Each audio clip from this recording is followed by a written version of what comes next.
Hey guys, imagine being married to a king who changes wives like he changes his socks, only with more beheadings and less laundry. Welcome to the wild world of Henry VIII and his 6 queens, where love, politics, and survival twist into a dance so absurd it's almost comical. Before you get comfortable, please hit like and subscribe, but only if you truly enjoy what I do. Drop a comment telling me where you're tuning in from and what time it is for you. It's always fascinating to see who's joining us from around the world. Now dim the lights, maybe turn on a fan for that soft background hum, and let's dive together into today's journey. In this 4-part series, The 6 Queens of England, or Henry's Royal Mothers-in-Law Nightmare, we're not just recounting history, we're peeling back the layers of irony, absurdity, and sheer desperation that defined these women's lives. Picture this. It's the early 16th century, and England's got a new king on the block. Henry VIII, a guy who's young, good-looking, and dripping with ambition. He takes the throne in 1509, ready to make his mark, but there's one tiny obsession gnawing at him. He needs a male heir, because back then, having a son wasn't just a family milestone. It was the golden ticket to keeping your dynasty from crumbling like a stale biscuit. Enter Catherine of Aragon, a Spanish princess with a resume that screams royalty. She's the youngest daughter of Ferdinand II of Aragon and Isabella I of Castile, the power duo who turned Spain into a global heavyweight. These are the folks who bankrolled Columbus's little jaunt across the ocean and kicked off the Spanish Inquisition for kicks. Catherine's no stranger to the royal game. She was first hitched to Henry's older brother, Arthur, in a classic medieval move to cement the Anglo-Spanish alliance. But Arthur, poor guy, croaks just months into the marriage, leaving 15-year-old Catherine a widow in a foreign land. Awkward, right? Fast forward a few years, and after some serious diplomatic haggling, she marries Henry in 1509. He's 17, she's 23, and for a hot minute, it looks like a match made in political paradise. The early years are all glitter and gold. Catherine's a catch, bringing Spanish prestige to the English court, and Henry's strutting around like the Renaissance rock star he thinks he is. They've got the fancy banquets, the jousting tournaments, the velvet doublets that probably cost more than your rent. Catherine even pops out a daughter, Mary, in 1516, which is great, except Henry's got his heart set on a boy. He's got this nagging feeling that a daughter just won't cut it in the testosterone-fueled world of Tudor politics. Plus, the Bible's giving him side-eye. There's this pesky verse in Leviticus about not marrying your brother's wife, and Henry's starting to wonder if his union with Catherine is cursed. No sons. Divine punishment, obviously. Meanwhile, Catherine's parents are watching from Spain like the ultimate helicopter in-laws. Ferdinand and Isabella aren't just proud parents. They're political masterminds with a vested interest in keeping England on their side. Every letter from Spain probably reads like a passive-aggressive reminder. Hey, Henry, don't mess this up. We've got your back, but only if you play nice.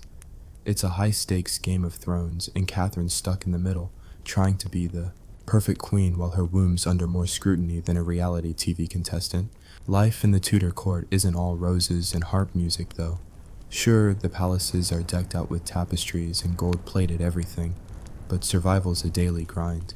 The air's thick with wood smoke and intrigue, and the average lifespan's about as long as a Netflix free trial. Catherine's doing her best, pushing education, championing the poor, praying like her life depends on it. But Henry's got a one-track mind. Where's my son? As the 1520s roll in, the cracks start showing. Catherine's had multiple pregnancies, stillbirths, miscarriages, babies who didn't make it past infancy, and Henry's patience is wearing thinner than a peasant's winter cloak. He's convinced their lack of a male heir is God's way of saying, "Sorry, mate, wrong wife." Catherine's pushing 40, and in a world where women are valued for their fertility, that's basically a death knell. Enter the mother-in-law nightmare in full force.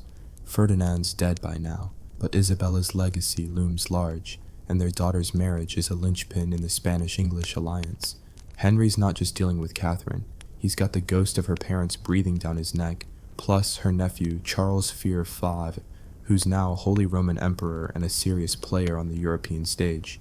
Dumping Catherine isn't just a divorce, it's a diplomatic disaster waiting to happen. So, what does Henry do? He decides to annul the marriage. Simple, right? Except in the 16th century, annulment isn't a quick trip to the courthouse. It's a theological cage match with the Pope as referee. Henry's like, "Hey, Pope Clement, my marriage is invalid because Catherine was my brother's wife first. Leviticus says it's a no-go. Hook me up with an annulment, yeah?" But the Pope's sweating bullets. Charles V, Catherine's nephew, has him in a chokehold after sacking Rome in 1527. Saying yes to Henry means saying no to Spain, and that's a gamble Clement's not willing to take. Catherine's not backing down either. She's all in, defending her honor with the ferocity of a lioness. She writes to the Pope, kneels before Henry in public, swears she was a virgin when they married. It's a showdown for the ages, and Henry's losing his mind. This isn't just a breakup, it's a geopolitical soap opera. Henry's envoys are sprinting to Rome, his scholars are digging through dusty scrolls, and he's even flirting with the idea of bribing the Vatican. Meanwhile, the court's buzzing with whispers, servants gossiping over ale, nobles placing bets on the outcome. Catherine's holed up in her chambers, praying and sewing, while Henry's pacing like a caged bear, muttering about divine will and dynasties. The stakes couldn't be higher. England's future, Spain's alliance, the Catholic Church's authority, all hanging on whether Henry can ditch his wife. By 1529, it's clear the Pope's not budging, and Henry's had enough. He's not just a king, he's a problem solver, and if the Church won't play ball, he'll rewrite the rules. Cue the English Reformation, stage left. He starts cozying up to reformers, questioning papal authority, and planting the seeds for a break with Rome. It's a slow burn, but the fire's lit. Henry's ready to take a sledgehammer to tradition, all for a shot at his son. Catherine, bless her, gets a short end of the stick. By 1533, Henry's done waiting. He declares himself head of the Church of England, annuls the marriage himself, and boots Catherine to the sidelines. She's stripped of her title, banished to damp castles, and her daughter Mary's branded a bastard. It's a brutal fall for a woman who once ruled beside him, and survival becomes her new game, clinging to her faith, her dignity, and whatever scraps of influence she's got left. The court moves on, but the echoes of her reign linger. Henry's gamble pays off in one sense. He's free to marry again, but the mother-in-law nightmare doesn't end with Catherine. Her family's shadow stretches across Europe, and Spain's not about to forget the insult.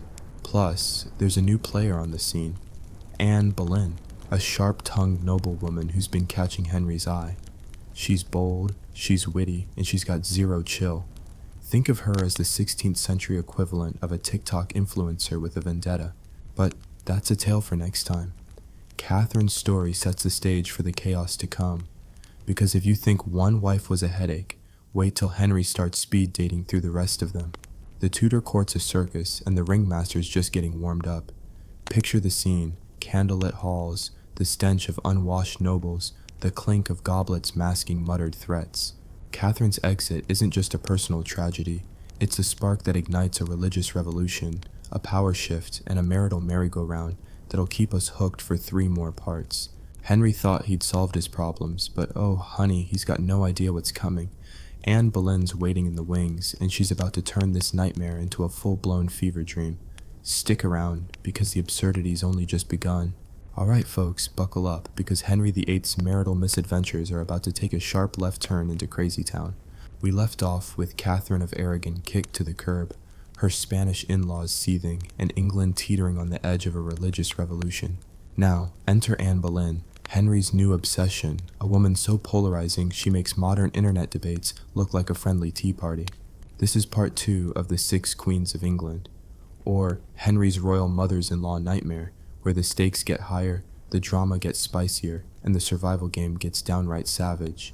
Let's dive into the glittering, treacherous world of the Tudor court, where love's a gamble and the prize is usually a one-way ticket to exile, or worse. Anne Boleyn isn't your average noblewoman. She's got charm, brains, and a knack for making powerful men trip over their own egos. Born around 1501 to a family of ambitious climbers, Anne's no shrinking violet. She spent years in the courts of the Netherlands and France, picking up sophistication, wit, and a wardrobe that screams, "I'm here to slay." By the time she struts into Henry's court in the mid-1520s, she's a walking Renaissance TED Talk, fluent in French, skilled in music, and sharp enough to outtalk anyone in the room. Henry's smitten, and not just because she's got those dark, flashing eyes. Anne's got something Catherine didn't, a refusal to be just another mistress. She's playing for the crown, and she's not settling for less. Henry's still licking his wounds from the Catherine debacle, but he's got a new mission: make Anne his queen. Easier said than done, because he's still technically married, and the Pope's not exactly sending him a get-out-of-marriage-free card. Anne's no fool. She knows the score. She's not just up against Catherine's ghost or Spain's wrath. She's got to navigate a court full of nobles who hate her guts. They call her a social climbing upstart, a concubine who's bewitched the king, and honestly, they're not entirely wrong. Anne's got ambition that could rival Machiavelli, but survival in the snake pit means playing dirty, and Anne's got a PhD in that. She's whispering in Henry's ear, pushing him to break with Rome, and dangling the promise of a male heir like a carrot on a stick. It's a high-risk move, but Anne's all in. The 1530s are a fever dream of power plays and bad decisions. Henry's done waiting for the Pope's permission. He declares himself supreme head of the Church of England in 1531, flips the bird to Rome, and annuls his marriage to Catherine. By 1533, he secretly married Anne, and she's pregnant, which is great news, except the court's a pressure cooker. Half the nobles are loyal to Catherine, the other half are hedging their bets, and the common folk are muttering about that Boleyn woman like she's the villain in a medieval soap opera. Anne's coronation is a spectacle: gold, jewels, and a pregnant queen parading through London, but the crowd's more likely to throw rotten cabbage than rose petals. Survival's a daily hustle. The court's a labyrinth of spies, gossip, and double crosses. Servants eavesdrop behind tapestries. Letters are intercepted, and every smile hides a dagger. Anne's got her own crew: her brother George, her father Thomas, and a gaggle of loyal ladies-in-waiting. But trust is a luxury she can't afford. Henry's fickle, and his obsession with a son is bordering on mania. Anne gives birth in 1533, and it's a girl. Elizabeth, future badass queen, but right now, just a screaming infant who's not the boy Henry wanted. The disappointment's palpable, like someone ordered a steak and got tofu. Anne's still got Henry's heart, but the clock's ticking. Let's talk about the mothers-in-law nightmare, because Anne's family is no walk in the park. Her dad, Thomas Boleyn, is a schemer who'd sell his own kids for a title, and basically does. Her mom, Elizabeth, is less visible but no less ambitious, and the whole Boleyn clan's riding Anne's coattails to power. They're grabbing titles, lands, and influence faster than you can say nepotism. But it's a house of cards. If Anne fails, they all crash. And then there's Europe. Catherine's nephew, Charles V, is still a looming threat, and he's not thrilled about England's new queen. Every move Anne makes is a tightrope walk over a pit of diplomatic vipers. Anne's not just fighting for her crown. She's fighting to redefine England. She's pushing for reform, backing scholars, and slipping Protestant ideas into Henry's head. It's bold, but it's dangerous. Half the country's still Catholic, and they're not exactly chanting Team Anne in the streets. By 1534, she's pregnant again, but it ends in miscarriage. Henry's starting to side-eye her, and the court's whispering about curses again. Because, it's always the woman's fault when biology doesn't cooperate.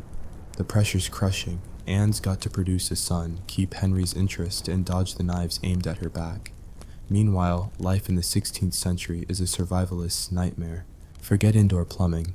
Palaces are freezing, damp, and smell like a mix of sweat and roasted boar. Disease is a constant guest star. The plague's always lurking, and a cold can turn deadly faster than you can say leeches. Anne's gotta look flawless in her heavy gowns, manage a household of scheming courtiers, and smile through it all while Henry's out hunting or flirting with her maids. Oh, and let's not forget the food. Endless banquets of meat, more meat, and maybe some bread if you're lucky. Scurvy's a real vibe. By 1536, things are unraveling. Anne's had another miscarriage, and Henry's eye is wandering, specifically to Jane Seymour, a quiet, pale blonde who's the opposite of Anne's fiery energy. Jane's playing the demure card, and Henry's eating it up. Anne's desperate, lashing out at rivals, but it's like shouting into a storm. The Boleyn haters, led by Thomas Cromwell, Henry's right-hand man, smell blood. Cromwell's a master manipulator, and he's got no love for Anne's reformist ideas or her sharp tongue. He starts spinning a web of accusations: adultery, treason, even incest with her brother George. It's absurd. But in a world where truth is whatever the king says it is, absurd works. The trial's a farce. Anne's guilty before she steps into the room. Witnesses are coerced, evidence is flimsier than a Tudor corset, and Henry's already planning his next wedding. Anne's survival instincts kick into overdrive. She defends herself with wit and dignity, but it's like arguing with a guillotine. In May 1536, she's convicted, and Henry doesn't even bother with a public execution. She's beheaded in the Tower of London, her neck sliced clean by a French swordsman. Because, Henry's classy like that. Anne's downfall is a masterclass in Tudor absurdity. She went from nobody to queen to corpse in a decade, all because she couldn't produce a son and made too many enemies. Her family's ruined, her brother's dead, her parents disgraced, and the court moves on like she was never there. But Anne leaves a legacy. Elizabeth, the daughter Henry barely acknowledges, who'll one day outshine them all. The irony? Anne's the one who pushed Henry to break with Rome, setting England on a path to Protestantism, but she doesn't live to see it. The court's still buzzing, the air thick with ambition and fear. Henry's already cozying up to Jane Seymour, thinking third time's the charm. But the mothers-in-law nightmare isn't over. Anne's fall sends ripples across Europe, and the Boleyn clan's collapse is a warning to anyone who dares climb too high. The Tudor circus keeps spinning, and Henry's just warming up for the next act. 3 more queens, 3 more nightmares, and a whole lot of chaos to come. Stick around, because if you thought Anne's story was wild, Jane's about to bring a whole new flavor of dysfunction to the table. Welcome back to the Tudor telenovela, where Henry VIII's love life is a revolving door of drama, despair, and downright questionable choices. We're diving into part 3 of the 6 Queens of England, or Henry's royal mothers-in-law nightmare, and this time it's Jane Seymour's turn to step into the royal spotlight. If Catherine of Aragon was the dignified diplomat and Anne Boleyn was the firecracker who blew up the rulebook, Jane's the quiet wildcard who somehow lands in the middle of this hot mess. Spoiler alert, it's not all sunshine and sonnets. Picture a court where the air's thick with betrayal, the stench of ambition, and the faint hope that maybe, just maybe, this wife will stick. Let's roll up our sleeves and wade into the absurdity of Jane's reign, where survival's a tightrope walk and Henry's obsession with a male heir is basically a full-time job. Jane Seymour's not your typical queen material. She's no Spanish princess or sharp-witted court diva. Born around 1508 to a respectable but not exactly A-list family, Jane's the girl next door of the Tudor court. Her dad, Sir John Seymour, is a knight with some land and a knack for staying out of trouble, which is basically a superpower in the 1530s. Jane's got pale skin, a gentle smile, and a vibe that screams, "I'm not here to start a revolution." She's been hovering in the background as a lady in waiting, first for Catherine, then for Anne, quietly watching the chaos unfold like someone binge-watching a reality show. By 1536, Anne Boleyn's neck is on the chopping block, literally, and Henry's already got his eye on Jane. It's classic Henry.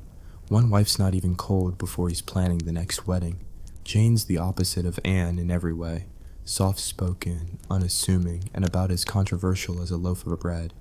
Henry's smitten, probably because she's a blank slate he can project his fantasies onto. Plus, she's got a big family of brothers who might just help produce the son he's been chasing like it's the Holy Grail. They marry in May 1536, just days after Anne's execution. Talk about a rebound. Jane steps into a court still reeling from the Boleyn bloodbath. The nobles are shell-shocked, the servants are whispering, and the whole place feels like a crime scene with better tapestries. Jane's job? Be the perfect queen, produce a male heir, and don't rock the boat. Easy, right? Except this is Henry's world, where easy is a fairy tale and survival's a daily dice roll. The court's a pressure cooker of factions, some still loyal to Catherine's memory, others licking their wounds from Anne's fall, and everyone sizing up Jane like she's the new kid in a Shark Tank. Jane's not stupid though. She knows the score. She keeps her head down, smiles sweetly, and plays the dutiful wife to perfection. Her motto, bound to obey and serve, is less a catchphrase and more a survival mantra. She's walking on eggshells because Henry's not just a husband, he's a ticking time bomb with a crown. Let's talk about the mothers-in-law nightmare, because Jane's family is a different kind of chaos. The Seymours aren't the high-flying Boleyns or the powerhouse Aragons. They're solid middle-tier gentry with a knack for seizing opportunities. Her brothers, Edward and Thomas, are already sniffing around for titles and influence, ready to ride Jane's coattails to the top. It's not quite the Spanish Inquisition breathing down Henry's neck, but it's still a headache. Every favor Jane asks for her family is a reminder that marrying a queen comes with baggage, and Europe's watching too.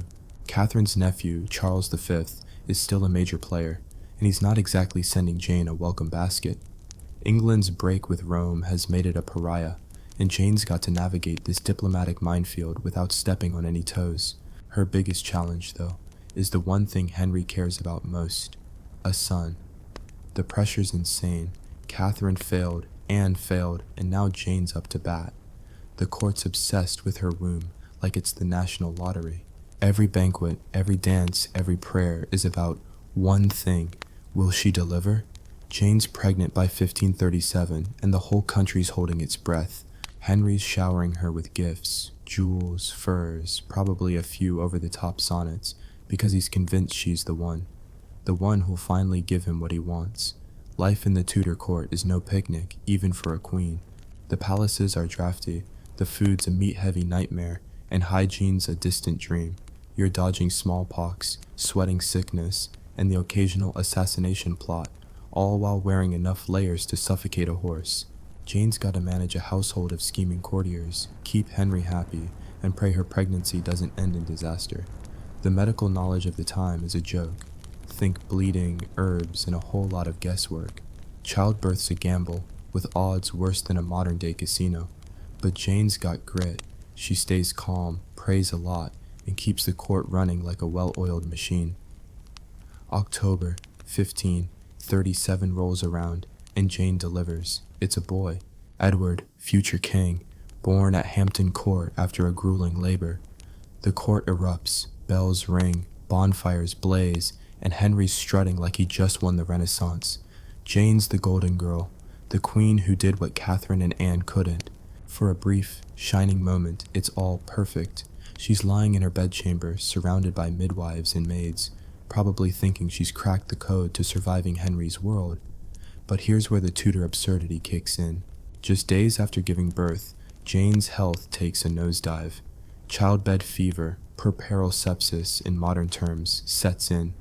It's a brutal infection, and 16th century medicine's about as helpful as a paper towel in a hurricane. The court's in a panic, priests are chanting, and Henry's pacing, torn between hope and dread. Jane fights, but it's no use.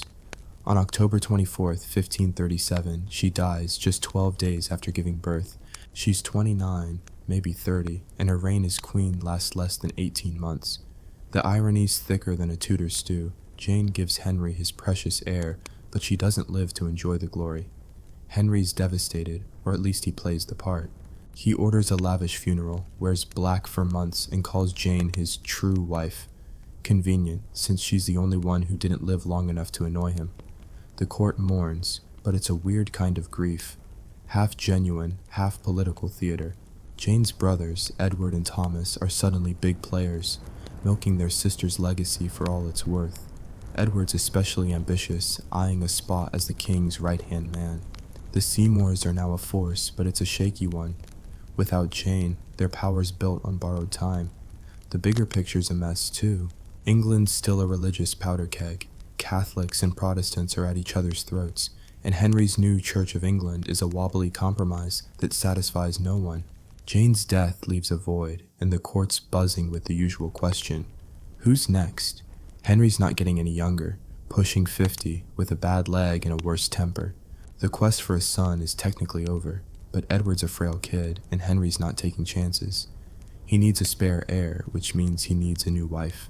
The mothers-in-law nightmare is about to get a European upgrade, because the next queen's coming from across the channel, and she's bringing a whole new set of problems. Jane's reign was short, but it's a masterclass in Tudor survival, or lack thereof. She played the game perfectly, stayed quiet, produced a son, and didn't make enemies.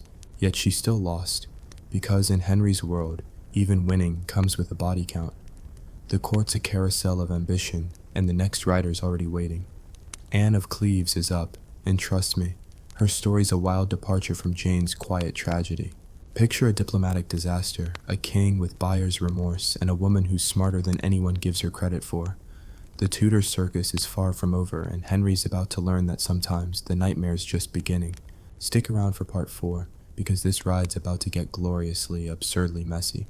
Here we are, folks, at the grand finale of the 6 Queens of England, or Henry VIII's royal mothers-in-law nightmare, where the Tudor court's chaos hits its peak with a trio of queens who prove that surviving Henry is like playing chess with a dragon. We've seen Catherine of Aragon's diplomatic tightrope, Anne Boleyn's fiery downfall, and Jane Seymour's tragic triumph.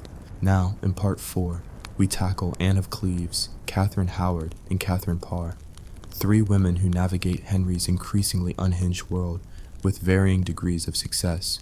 Picture a court where the air is thick with paranoia, the stench of old wounds, and the desperate hope of outlasting a king who's starting to resemble a grumpy, gout-ridden volcano. This is a tale of diplomatic disasters, youthful folly, and one woman's sheer grit to survive. Let's dive into the final act of this absurd, ironic, and downright brutal saga. First up, Anne of Cleves, the queen who proves that sometimes the worst thing you can do is let Henry pick his bride from a portrait. It's 1539, and Henry's a widower, mourning Jane Seymour, or at least pretending to while he scopes out his next wife. England's in a pickle. The break with Rome has left it isolated, and Henry needs allies to fend off Catholic heavyweights like France and the Holy Roman Empire. Enter Anne, a 24-year-old German princess from the Duchy of Cleves, a small but strategically useful Protestant state. Her brother William is a big deal in the region, and a marriage alliance could keep England from being Europe's punching bag. Henry sends his court painter, Hans Holbein, to whip up a portrait of Anne, because apparently that's how you shop for wives in the 16th century. The painting's a stunner. Anne's poised, serene, and rocking a fancy headdress. Henry's sold, imagining a radiant bride to heal his broken heart and secure his dynasty. Spoiler, it's not love at first sight. When Anne arrives in England in January 1540, Henry's so eager he rides out to meet her unannounced. Big mistake.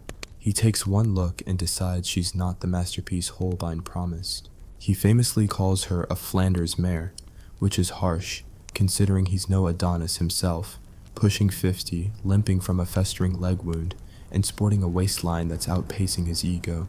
Anne's no ogre. She's tall, fair, and perfectly pleasant, but she doesn't speak much English, and her German upbringing hasn't prepped her for the court's cutthroat vibe. The marriage goes ahead anyway, because geopolitics don't care about chemistry. They wed in January 1540, and it's a disaster from the start. Henry can't perform, yep, that kind of perform, and blames Anne, because taking responsibility isn't his style. The court's buzzing with gossip, and Anne's stuck in a foreign land, trying to smile through a marriage that's DOA. The mothers-in-law nightmare takes a continental twist here. Anne's family, the House of Cleves, isn't just a bunch of meddling relatives. They're a strategic asset. Her brother William's got Protestant allies, and dumping Anne risks alienating them at a time when England's already on shaky ground. But Henry's not one for long-term thinking. By summer 1540, he's got his eye on a new prize, Catherine Howard, a teenage noblewoman who's got youth, charm, and zero chill. Anne's smart, though. She sees the writing on the wall and doesn't fight when Henry pushes for an annulment. The marriage is dissolved in July 1540 after just 6 months. Anne gets a sweet deal, lands, a generous pension, and the title of King's beloved sister. She stays in England, keeps her head, literally, and lives a quiet life, outlasting everyone else in this story. Survival score, a plus. She dodged the Tudor guillotine by playing the game better than most. But the court doesn't pause for breath. Henry's already head over heels for Catherine Howard, and oh boy, is this one a train wreck. Catherine's a teenager, probably born around 1523, and she's the cousin of Anne Boleyn, which should have been a red flag. She's a maid-in-waiting in Anne of Cleves' household, all giggles and flirtation, with a knack for catching Henry's eye. By 1540, he's 49, hobbling around with a leg ulcer that smells like regret, but Catherine's youthful energy makes him feel like a young buck again. They marry in July 1540, just weeks after Anne's annulment. The court's in shock. Henry's trading a diplomatic alliance for a girl who's barely out of her teens. Catherine's family, the Howards, are old-school Catholic nobles, led by her uncle, the Duke of Norfolk, who's thrilled to have a Howard on the throne. It's a power grab, but it's also a ticking time bomb. Catherine's not cut out for queenship. She's fun, impulsive, and about as discreet as a trumpet. Life in the Tudor court is a nightmare for someone like her. Every move's watched, every whisper's recorded. The 1540s are grim.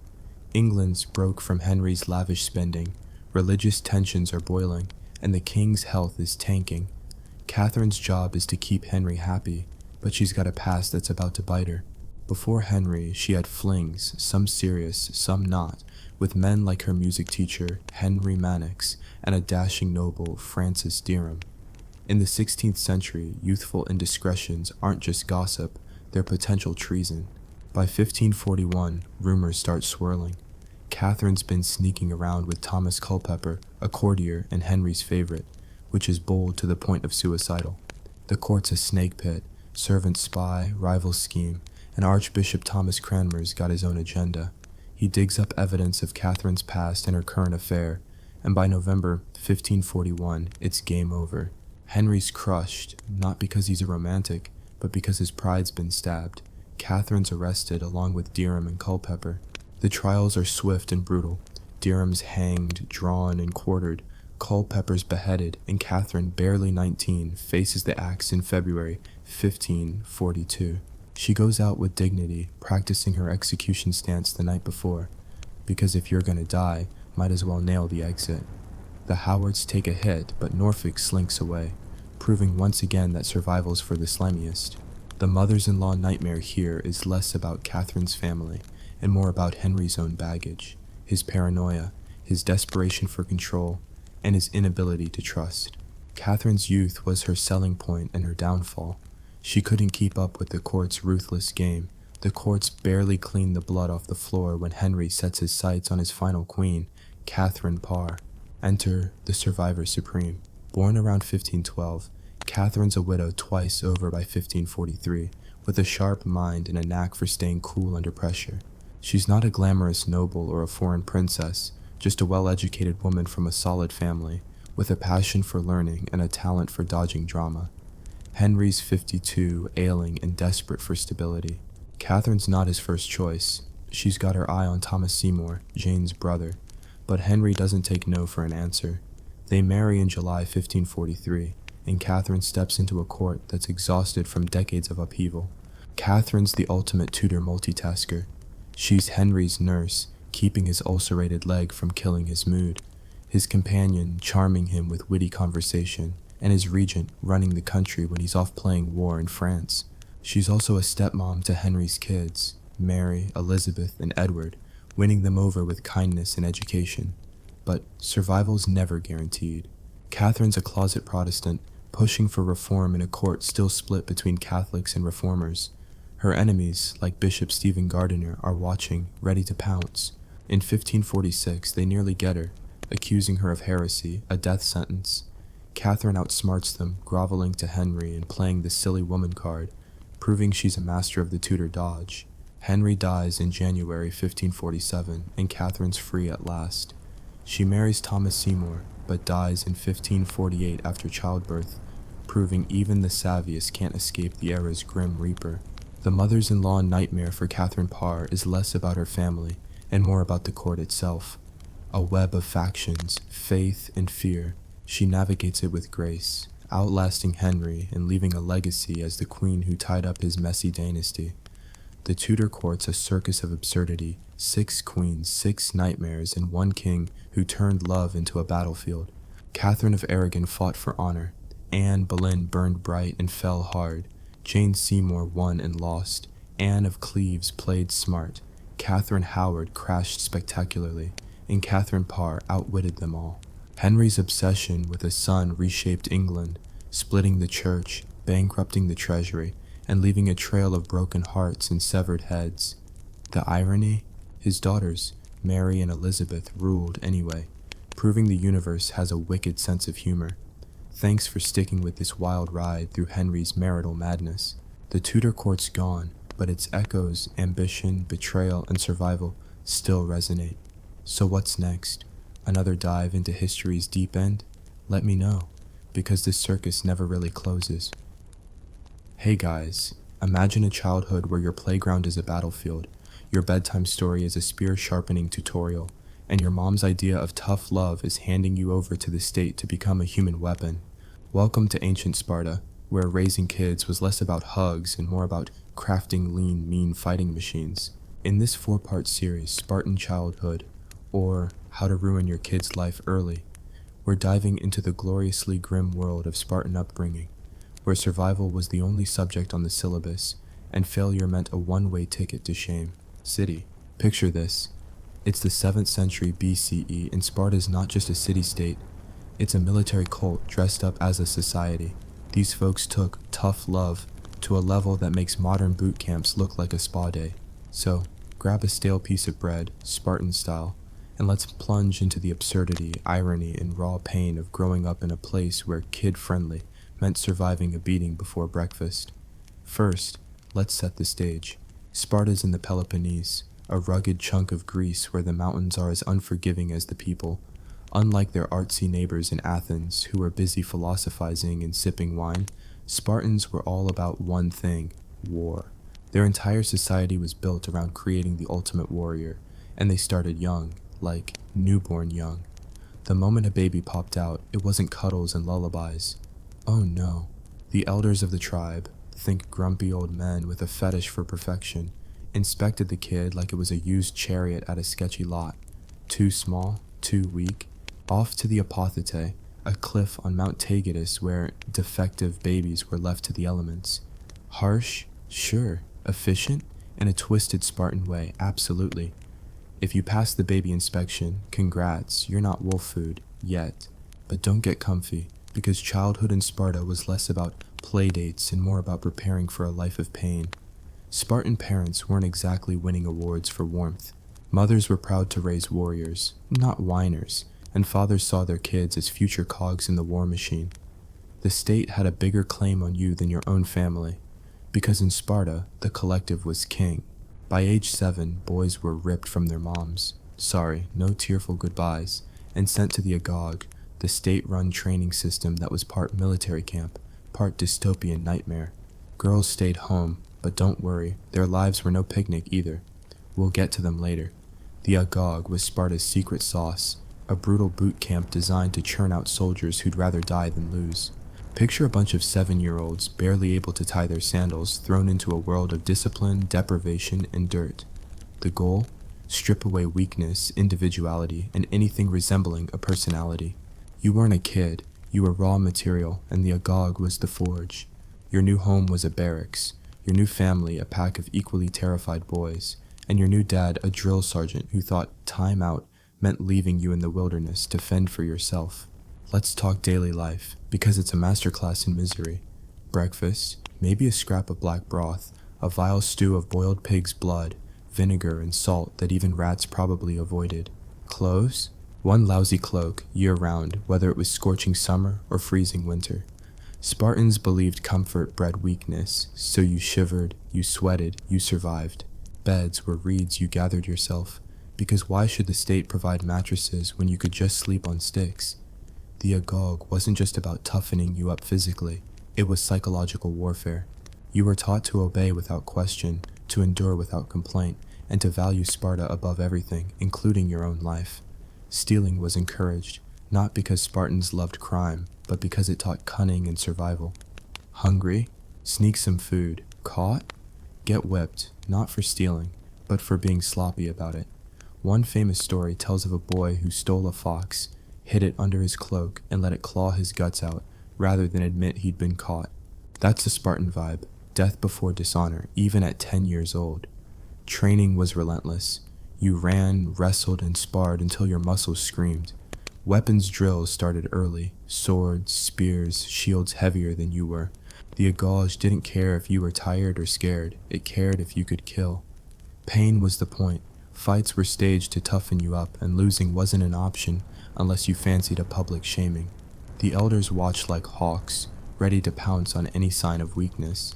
Cry? You're a disgrace. Hesitate? You're a liability.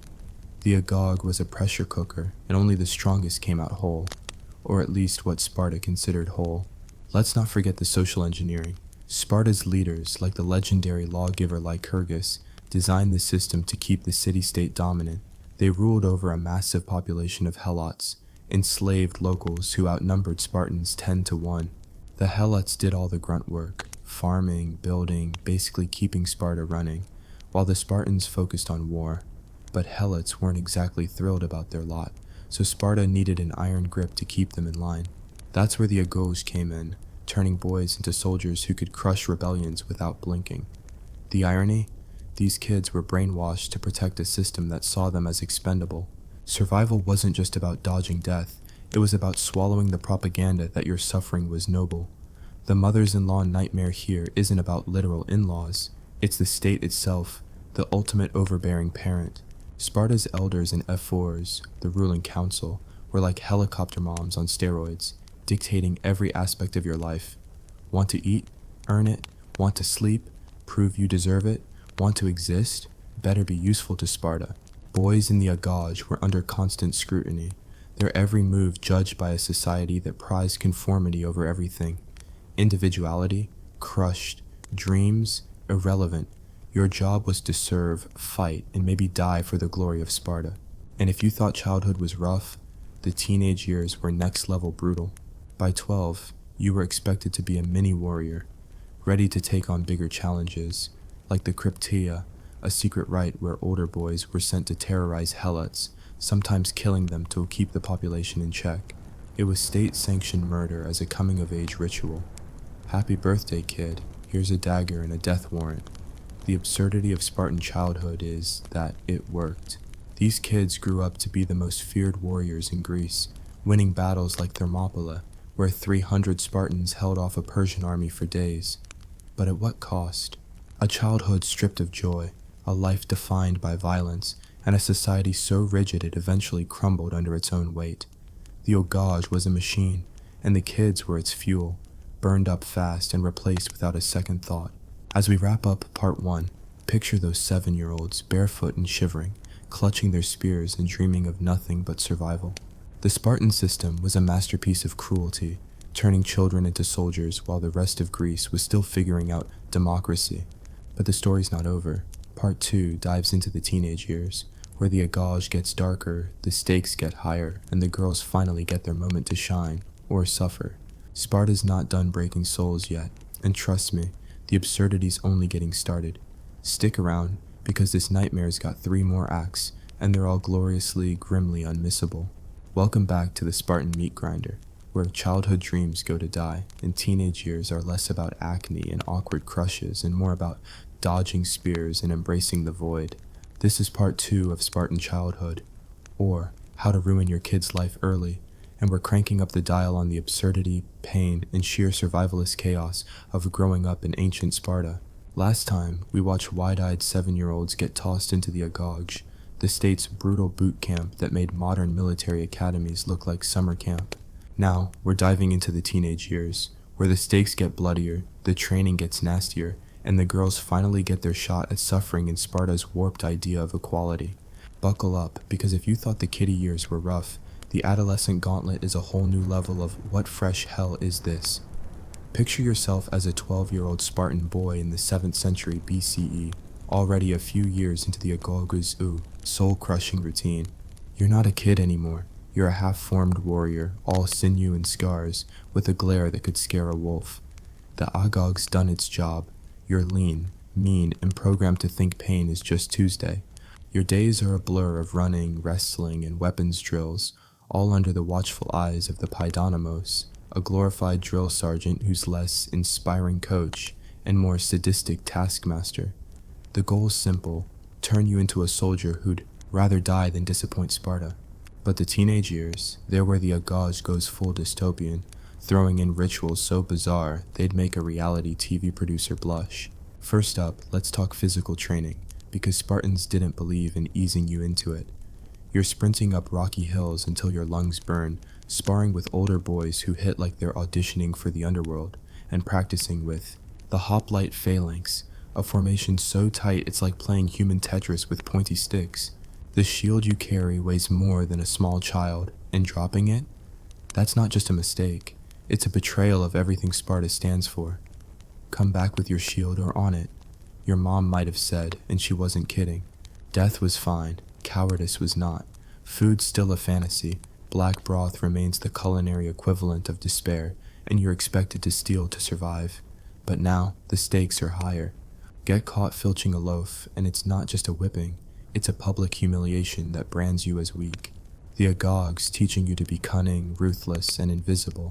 Skills you'll need for the Crypteia, the creepiest coming-of-age ritual since someone thought human sacrifice was a vibe.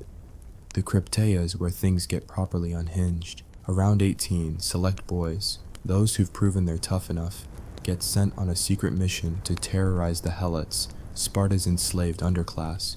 You're handed a dagger, maybe a cloak if you're lucky, and told to sneak into the countryside at night.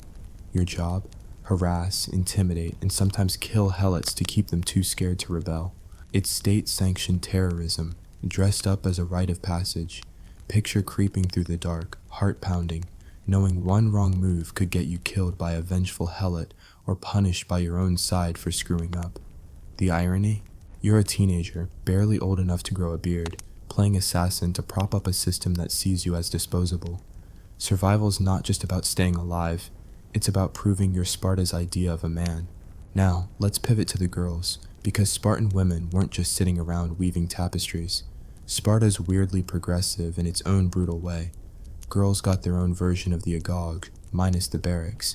From age 7, they're trained to be tough, athletic, and ready to birth the next generation of warriors. No cliff inspections for them, but the pressure's just as intense. You're running races, wrestling, and throwing javelins, all while your mom reminds you that your womb's basically state property. Spartan girls ate better than most, meat, bread, even some wine, because a healthy mom meant healthy soldiers. But don't mistake this for empowerment, it's pragmatism. Sparta needed strong babies, so girls were sculpted into fitness machines, not scholars. Education? Basic reading and writing maybe, but the real curriculum was physical endurance and mental grit. Girls were taught to mock weak boys during festivals, hurling insults like verbal grenades to toughen them up. Imagine a teenage girl shouting, "Go back to your mom, you shield-dropping loser," at a blushing Agog kid. It's savage, but it's Sparta. Humiliation's just another Tuesday. The mothers-in-law nightmare here is the state again, but for girls, it's also the weight of expectation.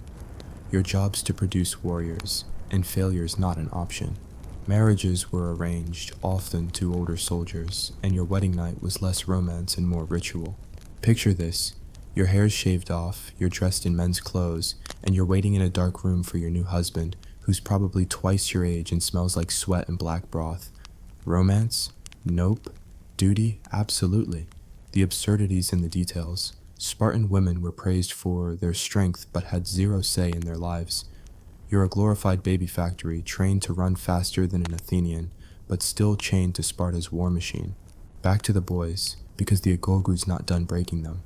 By your teens, you're competing in festivals like the Gymnopedia, where you dance and exercise naked in front of the whole city to prove your endurance. Sounds fun? It's not. It's hot, it's humiliating, and the crowd's judging your every move.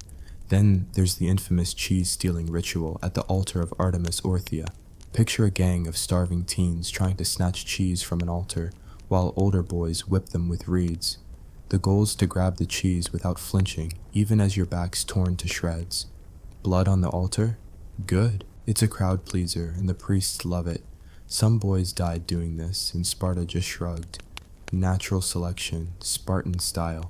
Survival in the Agog meant mastering fear, pain, and hunger, but it also meant losing something human. You're not allowed to feel weak, to love too deeply, or to question the system. The Agog is brainwashing you to see Sparta as your god, your family, your everything. Friends? Sure, but they're also rivals, and loyalty's a tricky thing when everyone's fighting to be the best. The Helots, meanwhile, are a constant reminder of what happens if you're not Spartan enough. Slavery, fear, and a life of backbreaking labor. The Crypteia is just the tip of the iceberg. Every Spartan boy is raised to see Helots as less than human, which makes it easier to kill them later. The irony's brutal. You're fighting for freedom in a society built on chains. Life outside the Agog isn't much better. Sparta's a place where luxury's a sin and simplicity's a fetish. Houses are plain, clothes are basic, and art's practically non-existent. Why paint a vase when you could be stabbing someone with it? The diet's monotonous. Black broth, barley, maybe some figs if you're fancy. Disease is a constant threat. No one's heard of sanitation, and a cut could kill you faster than a Persian arrow. Yet Spartans prided themselves on their toughness, mocking other Greeks for their soft beds and fancy poems. It's a cult of suffering, and you're indoctrinated to love it. By your late teens, you're a machine, physically perfect, mentally disciplined, and ready to die for Sparta. But the Agog's not done with you yet. You're still not a full citizen. That comes at 30 if you survive. Until then, you're a work in progress, always proving yourself. The elders are watching, the helots are plotting, and your peers are waiting for you to slip. The pressure's relentless, and the absurdities in the fact that this is normal. Sparta's taken your childhood, your individuality, and probably your sanity, and for what? A shot at glory in a battle you might not survive. As we close out Part 2, picture those teenage Spartans. Boys scarred from whippings, girls running laps under the sun, all of them molded into tools for a state that doesn't care if they live or die. The Agog's a masterpiece of cruelty, but it's not the whole story. In Part 3, we'll explore the transition to adulthood, where boys become soldiers and girls become mothers, and the stakes get even higher. Plus, we'll dig into the festivals and rituals that make Sparta's obsession with toughness so gloriously, grimly absurd. The nightmare's far from over, and trust me, it's about to get even weirder. Stick around, because Sparta's got more pain to dish out, and we're here for every brutal, ironic moment. Welcome back to the Spartan slaughterhouse, where the only thing tougher than the kids is the system hell-bent on breaking them. We're in Part 3 of Spartan childhood, or how to ruin your kid's life early, and the absurdities hitting fever pitch.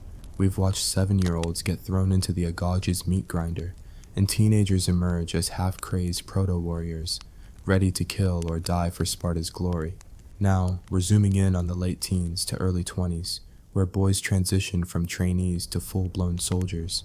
Girls step into their roles as warrior breeders, and the whole city-state doubles down on its obsession with discipline, pain, and collective insanity. This is the era where Sparta's brutal upbringing either makes you a legend or a corpse, and the line between the two is razor thin. So grab your imaginary spear and let's wade into the chaos of young adulthood in a place where growing up means embracing a life of violence, paranoia, and zero chill. Picture yourself as an 18-year-old Spartan male in the 7th century BCE. You've survived the Agog's early years. Congratulations, you're not dead yet. You're lean, scarred, and wired to think pain is just a warm-up. Your days are still packed with drills, running until your lungs scream, wrestling until your bones creak, and practicing the phalanx formation until you can march in lockstep with your eyes closed. The Agog's not done with you though, it's just getting creative. Now you're facing bigger tests, like the diamastigosis, a ritual flogging at the altar of Artemis Orthia that's less about spirituality and more about seeing how much blood you can lose without passing out. Crowds gather, cheering as you're whipped raw, because nothing says community event like watching teenagers bleed for sport. The goal? Prove you're tougher than the pain, tougher than the crowd's jeers, tougher than the voice in your head begging for it to stop. Some boys didn't make it. Fainting or dying was a real risk, but Sparta just shrugged. One less weakling, right? The Crypteia is still looming too. If you're one of the elite, you're sent on these nightmarish missions to stalk and sometimes kill helots, the enslaved majority who keep Sparta's economy running. You're sneaking through the hills, a dagger in hand, heart pounding, knowing a wrong move could get you killed by a desperate helot or punished by your own side for incompetence. It's not just about survival, it's about proving you're a predator, not prey. The irony's thicker than black broth. You're fighting to protect a system that enslaves most of its people while calling itself the pinnacle of freedom. The helots hate you, the elders judge you, and your peers are ready to stab you in the back, figuratively and maybe literally. Survival's a mental game as much as a physical one. You've been brainwashed to see Sparta as your god, your family, your reason for existing. Individuality, crushed, emotions, buried. The Agog's taught you to bottle up fear, love, and doubt, because showing any of those makes you a liability. You eat with your syssitia, a messed group of fellow soldiers who are your brothers in arms, but also your rivals. Every meal's a test. Steal food, share sparingly, and never let your guard down. Trust is a luxury, and Sparta is not in the business of luxuries. Let's swing over to the girls, because Spartan women are hitting their stride in their late teens. You're not in the Agagi's barracks, but your life's no less demanding. You've been running, wrestling, and throwing javelins since you were 7, sculpted into a powerhouse who can outrun most men in Greece. Your body's a temple to Sparta's war machine, strong, healthy, and ready to produce the next generation of soldiers. Marriage is coming, and it's not a fairy tale. You're likely betrothed to a man in his 20s or 30s, a battle-hardened soldier who's more loyal to Sparta than to you. The wedding's a bizarre ritual. Your hair's shaved off, you're dressed in men's clothes, and you wait in a dark room for your groom. It's less romantic getaway and more state-mandated breeding program. Your job's clear, pop out healthy boys to feed the Agag. Fail, and you're a disappointment to the state. Succeed, and you're a hero, sort of. Spartan women had more freedom than most in Greece. You could own property, speak your mind, and mock weaklings at festivals, but it's a gilded cage. Your strength celebrated, but only because it serves Sparta's endless war.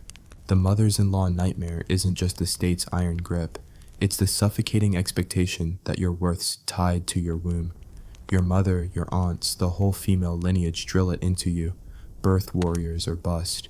Meanwhile, the men in your life, husband, brothers, father, are Agag graduates who see emotion as weakness and duty as everything. Love? Sure, maybe, but it's secondary to Sparta's needs.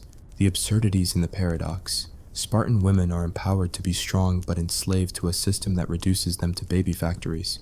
Back to the boys, because the Agag's pushing you toward full citizenship, which you won't get until 30 if you make it. Your late teens and early 20s are about proving you're worthy of the title Spartiate, the elite warrior class. You're fighting in mock battles, leading younger boys, and competing in festivals like the Hyacinthia, where you dance, sing war hymns, and show off your physique to a city that's basically drooling over your abs. It's not vanity, it's propaganda. Sparta wants you to look invincible, to scare the Helots and intimidate rival Greeks. But the pressure's crushing. One slip, a lost fight, a failed Krypteia mission, a moment of cowardice, and you're demoted to inferior status, a social death sentence. You'd still be above the Helots, but you're not a true Spartan, and everyone knows it. Life outside the Agag is no less brutal. Sparta's a fortress of simplicity, mud brick houses, plain clothes, and a diet that makes starvation look appealing. Black broth's still the star of the menu, maybe with some barley or a stolen apple if you're lucky. Disease is a constant threat. A scratch could turn septic, and doctors are more likely to pray than prescribe. The city's obsessed with control, from your haircut, short, practical, no nonsense, to your speech, laconic, because why waste words? The E4s, Sparta's ruling council, are like Big Brother with swords watching your every move. Step out of line and you're facing public shaming or worse. The Helots are always there too, a simmering threat. They outnumber Spartans massively, and every year, the Ephors declare a ritual war on them, just to keep them scared. It's psychological warfare, and you're the enforcer, whether you're hunting Helots in the Krypteia, or just glaring at them in the fields. The irony? You're fighting for a society that's one rebellion away from collapse, and you're too indoctrinated to care. By your early 20s, you're a soldier in all but name, ready to join the Spartan army. You're assigned to a Syssitia, where you'll eat, fight, and maybe die with the same group of men for life. It's a brotherhood, but it's also a cage. Your loyalty's to them in Sparta, not yourself. For women, your 20s mean motherhood, and it's no walk in the park. Childbirth's a gamble, with no anesthesia and midwives who rely on chance and luck. If you survive, you're raising sons for the Agag and daughters for the same cycle of strength and sacrifice. The state's always watching, and your kid's success or failure reflects on you. The Spartan system's a machine, and you're all parts, not people. As we wrap up part 3, picture these young adults, men honed into weapons, women molded into warrior mothers, all trapped in a society that worships war and scorns weakness. The Agag's done its job. You're a Spartan, body and soul, but at what cost? The final act's coming, where we'll see how these warriors fare in battle, how women navigate their roles, and how Sparta's obsession with perfection sows the seeds of its own downfall. The absurdity's peaking, the pain's unrelenting, and the nightmare's got one more twist. Stick around because part 4 is bringing the chaos to a gloriously grim close. Here we are, folks, at the final act of Spartan childhood, or How to Ruin Your Kid's Life Early, where the Spartan war machine spits out its polished products, warriors and warrior mothers, forged in a crucible of pain, propaganda, and pure, unadulterated absurdity. We've watched kids get torn from their families, teenagers get whipped into shape, literally, and young adults molded into tools for a state that loves war more than its own people. Now, in part 4, we're diving into the payoff. Adulthood in Sparta, where men become full citizens, if they're lucky. Women churn out the next generation of fighters, and the whole system teeters on the edge of its own insane logic. This is the grand finale of our journey through the Spartan nightmare, where survival is a badge of honor, irony's thicker than a hoplite's shield, and the cost of glory is a life stripped of everything human. Let's strap on our sandals and charge into the chaos one last time. Picture yourself as a 20-something Spartan man in the 7th century BCE. You've clawed your way through the Agage's gauntlet, years of starvation, floggings, and helot hunting missions that make nightmares look cozy. You're a lean, mean fighting machine, with reflexes like a panther and a heart hardened to stone. But you're not a full citizen yet. That sweet Spartan status, spartiate, doesn't kick in until you hit 30, and only if you've proven yourself worthy. Until then, you're a soldier in training, living in the barracks, eating with your Sicilia mess group, and serving Sparta's endless war machine. Your life's a blur of drills, patrols, and the occasional battle, because Sparta's always got enemies, helots plotting rebellion, rival Greeks eyeing your turf, or Persians looming like a storm cloud. Your job's simple: fight, obey, and don't dare show weakness. The Agage's final tests are brutal. You're leading younger boys now, barking orders like the Paidanamos who terrorized you. You're competing in festivals like the Carnea, where you march, sing war hymns, and flex your battle-ready physique for a crowd that's half admiring, half judging. Failure's not an option. Lose a wrestling match, flinch during a drill, or show a hint of fear, and you risk being labeled an inferior, a social outcast who's technically free but forever shamed. The Krypteia is still a thing too. If you're elite, you're sent on more covert missions to keep the helots in line, sneaking through the dark to intimidate or kill. It's not just a job, it's a mindset. You're taught to see helots as subhuman, which makes it easier to stab them but harder to sleep at night. The irony's brutal. You're fighting for a free Sparta while enforcing a system that enslaves most of its people. Survival's a daily grind, and the state's your overbearing mother-in-law, watching every move, ready to punish any slip. For Spartan women, adulthood's a different kind of battlefield. You're in your 20s now, married to a soldier who's more wedded to Sparta than to you. Your wedding was a bizarre ritual: shaved head, men's clothes, a dark room. And now you're expected to produce strong, healthy sons for the Agage. Childbirth's a death-defying act, with no painkillers and midwives who rely on prayers and herbs. The odds are grim. Many women and babies don't make it, but Sparta doesn't care about your feelings. Your worth's measured in sons, and every pregnancy's a high-stakes mission. You're raising your kids with the same iron discipline you learned. Boys for the Agage, girls for strength and motherhood.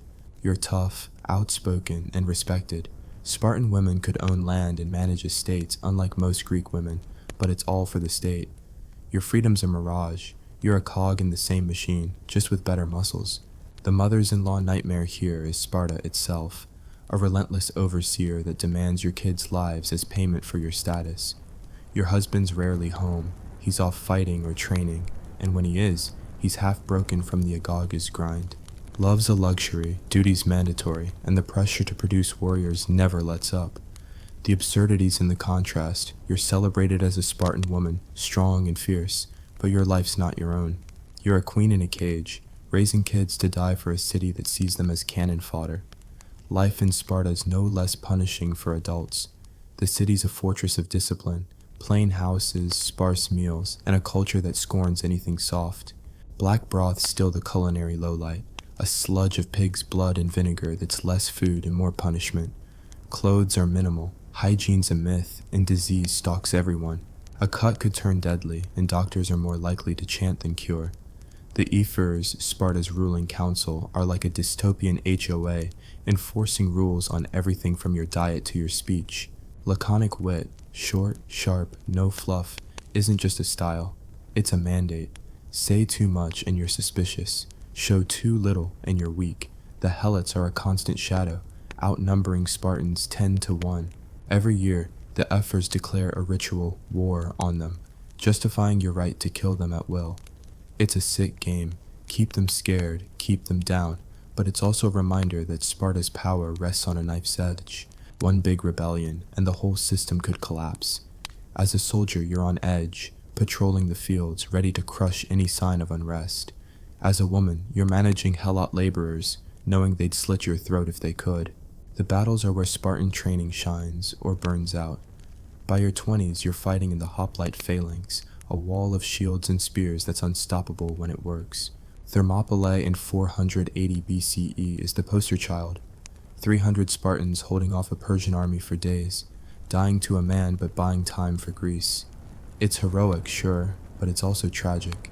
You're trained to die rather than retreat, to value Sparta over your own life. Every battle's a test, and the cost is steep. Sparta's population of citizens dwindles over time because war eats its young. Women, meanwhile, are praised for sending their sons to die. Come back with your shield or on it isn't just a saying, it's a curse. The irony's crushing. Sparta's strength is its warriors, but its obsession with war is bleeding it dry. By 30, if you're a man, you might finally become a Spartiates, a full citizen with the right to vote in the assembly. But it's a hollow prize. You're still bound to the Syssitia, still under the Ephors' thumb, still fighting until you're too old or too dead. Women keep running households, raising kids, and dodging the grim reaper of childbirth. Both of you are trapped in a system that's starting to crack. By the 4th century BCE, Sparta's decline is clear. Too few citizens, too many enemies, and a rigid society that can't adapt. The Agag's brilliance, its ability to churn out fearless warriors, is also its downfall. It's too brutal, too narrow, too focused on war to sustain itself. The final twist? Sparta's legacy endures, but not its people. The city fades, but stories of its toughness live on, romanticized by historians and Hollywood. Those kids we followed, the boys whipped at altars, the girls running laps for Sparta's glory, gave everything to a state that gave nothing back. As we close out this saga, picture a Spartan warrior, standing tall with his shield, or a Spartan mother, fierce and unyielding, watching her son march to the Agag. They're products of a system that's both awe-inspiring and horrifying, a testament to human endurance and human cruelty. The Spartan childhood was a nightmare, but it was a nightmare that worked, until it didn't. The absurdity lies in its success, a society so strong it broke itself, so disciplined it forgot how to live. Thanks for sticking through this wild, grim ride through Sparta's war-obsessed world.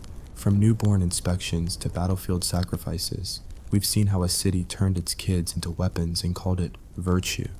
The pain, the irony, the sheer madness. It's all part of why Sparta fascinates us. Want more dives into history's darkest corners?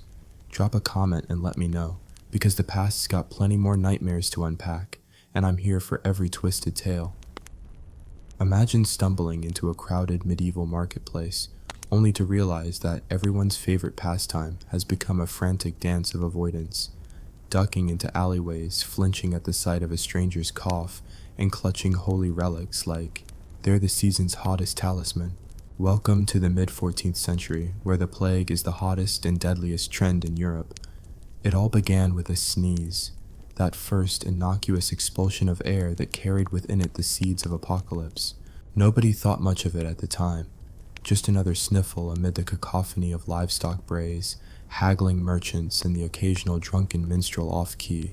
But within days, the blessed nuisance of a sniff turned into an unbearable fever, followed by gruesome boils that blossomed beneath the skin like malevolent flowers. And just like that, the Black Death swept through towns and villages with the enthusiasm of a court jester, except nobody was laughing. In the days before soap, hand sanitizer, or fumigation protocols, medieval towns relied on the time-honored tradition of doing absolutely nothing. Local lords issued proclamations advising the populace to pray harder. Town criers barked suggestions. Avoid the sick, strap live chickens to your body, bathe in vinegar. These pearls of wisdom were greeted with the same enthusiasm one reserves for a root canal without anesthetic. After all, why would anyone trust untested vinegar cures when they could simply pray and hope for divine intervention? Meanwhile, itinerant priests, convinced that the plague was God's righteous retribution, fervently preached from every cathedral pulpits. Beneath their voluminous robes, their faces were ashen, but they had sermons to deliver, and nothing says eternal damnation, quite like a detailed exposition of sin, followed by the hopeful note that you might yet avert damnation by tossing some coins into the collection plate. After all, if coin handling risked death, wouldn't sinners be less likely to skip church?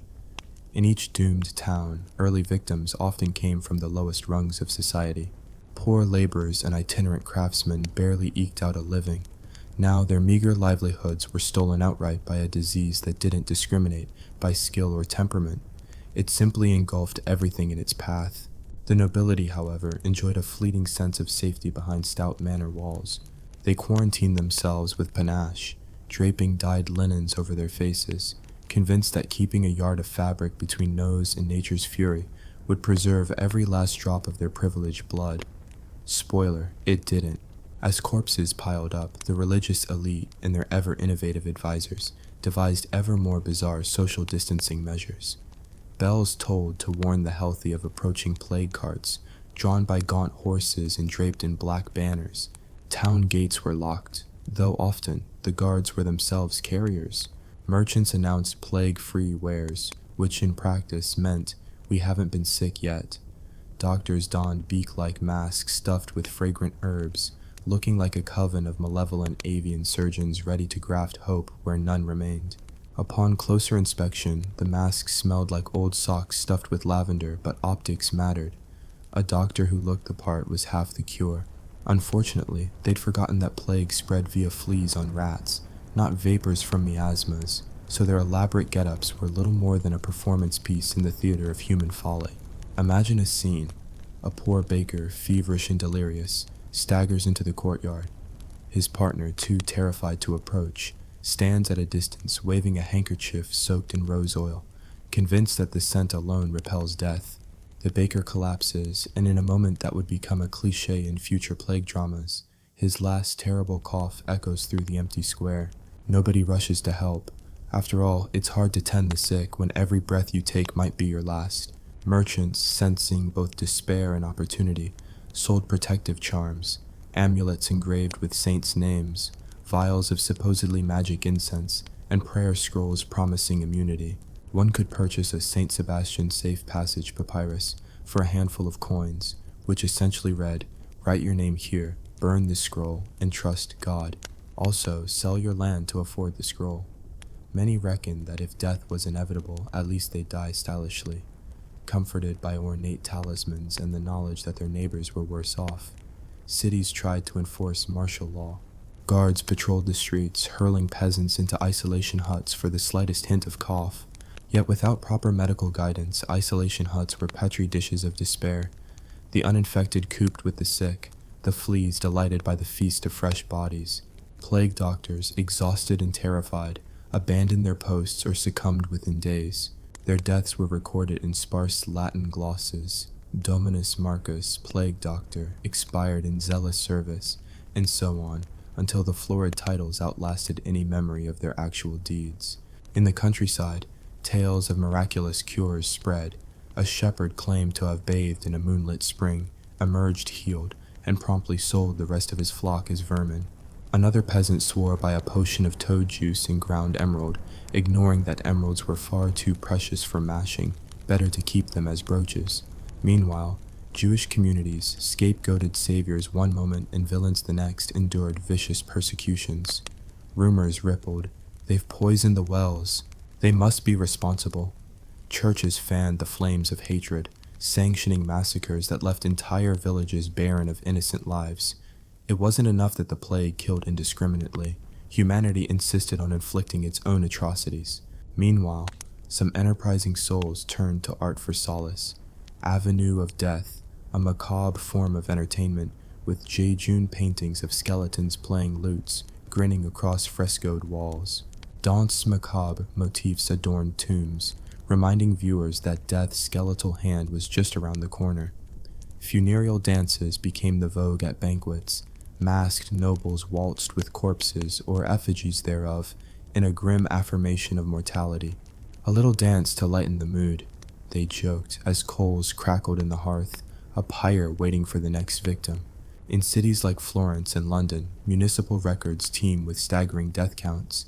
Parish by parish, the numbers mount, 10,000, 20,000, 50,000. Chroniclers wielding quills while battling their own anxieties attempted to quantify the horror. On this day, so-and-so died, and then so many more. But the sum of these lists was more than mere arithmetic. It was a ledger of grief, each name a vanished story. Amid the chaos, the upper crust clung to opulence, sumptuous banquets, lavish fabrics, and grand religious processions intended to propitiate divine mercy. They paraded relics through the streets, hoping that a tarnished bone fragment or the preserved tooth of a saint might part the plague's dark tide. The public, starved of hope, clawed at these processions for solace, but the relics, as inert as any carved idol, could not save them. They were no better at halting the disease than a bucket of holy water sprinkled on a rat's nest. Yet pockets of survival emerged. Some rural hamlets, isolated by geography and stubborn self-reliance, managed to escape the worst. They barred roads, refused travelers, and eked out existence on stored grains and well water. These communities felt righteous, perched on the hilltops of their own moral superiority. Look at us. We kept our doors shut and survived. If only the damned city folk would learn restraint. But such triumphs were fleeting. Trade routes reopened, beginning with a lone mule driver and culminating in the return of the plague wave. By the end of the second year, Europe bore the scars of an apocalypse. Decimated populations, abandoned villages, and a haunting silence where laughter once rang. Social structures collapsed, serfs bargaining for better terms, clergy dying and leaving parishioners unserved, economies grinding to a halt under the weight of death. What remained was a grim tableau. Fields untilled, cities half empty, and the living haunted by memories of the dead. And through it all, the absurdity of human reaction stood glaringly obvious. We blamed sin, we blamed science, we blamed each other. We clung to relics, to ridiculous potions, to exclusionary quarantines that made matters worse. We danced with skeletons, charged exorbitant fees for prayer scrolls, and watched the plague cart roll by with the same nonchalance as one would watch a suspiciously slow carriage on market day. But perhaps the greatest irony of all was this. In a world devoid of germ theory, with no concept of microbial villains, medieval Europe inadvertently pioneered the rudiments of social distancing. They sealed off infected houses, they avoided contact, they burned clothes and bedding, all without understanding the why. A panicked, brutal experiment in human behavior, predicated on superstition and fear, yet mirroring the basic principles of modern contagion control. As the plague finally receded, no sullen farewell, no triumphant trumpet, the survivors emerged blinking into a changed world. The stench of death lingered in the cobbled streets. The survivors themselves lingered in guilt and grief. Entire generations were wiped out. Feudal bonds weakened. Wages rose for the laborers who remained. The peasantry found new leverage against their lords. The church, having preached fire and brimstone, saw its authority wane under the weight of unanswered prayers. In the end, the Black Death was not just a medical catastrophe, but a profound social upheaval. It shattered illusions of invulnerability, stripped away pretenses of piety, and left behind a world forever altered. From the ashes of mass mortality arose new ideas, a questioning spirit that would eventually blossom into the Renaissance. But in those darkest days, medieval men and women clung to the absurd belief that if they just washed their hands in vinegar or brandished a saint's bone, they might cheat death itself.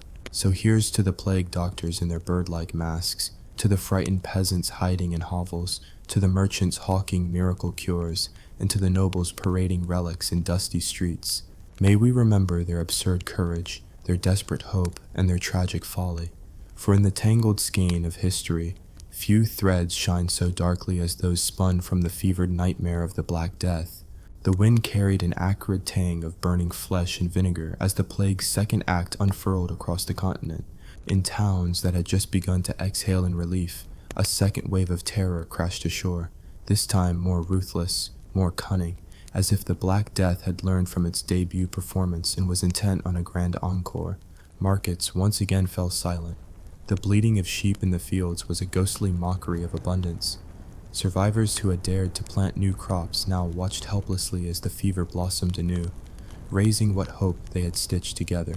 In Paris, the university scribes gathered in the lecture halls, empty except for the echo of their own pens scratching fervently across parchments.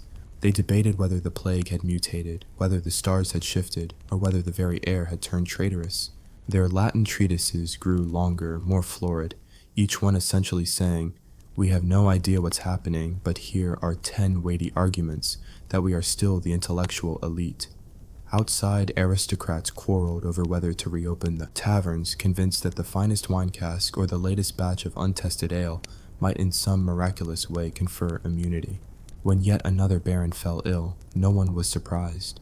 In Florence, guilds of silk weavers and goldsmiths bristled at one another like offended bedbugs. The blackened bodies of artisans lined the streets, or as one sarcastic civic writer put it, today's must-have accessory, a coffin. Still, the solidarity that had briefly united laborer and master frayed. Contracts went unsigned for fear of handling ink quills dabbed in the hands of carriers. Apprentices were sent home to tend their families, only to bring the plague back on their worn-out shoes.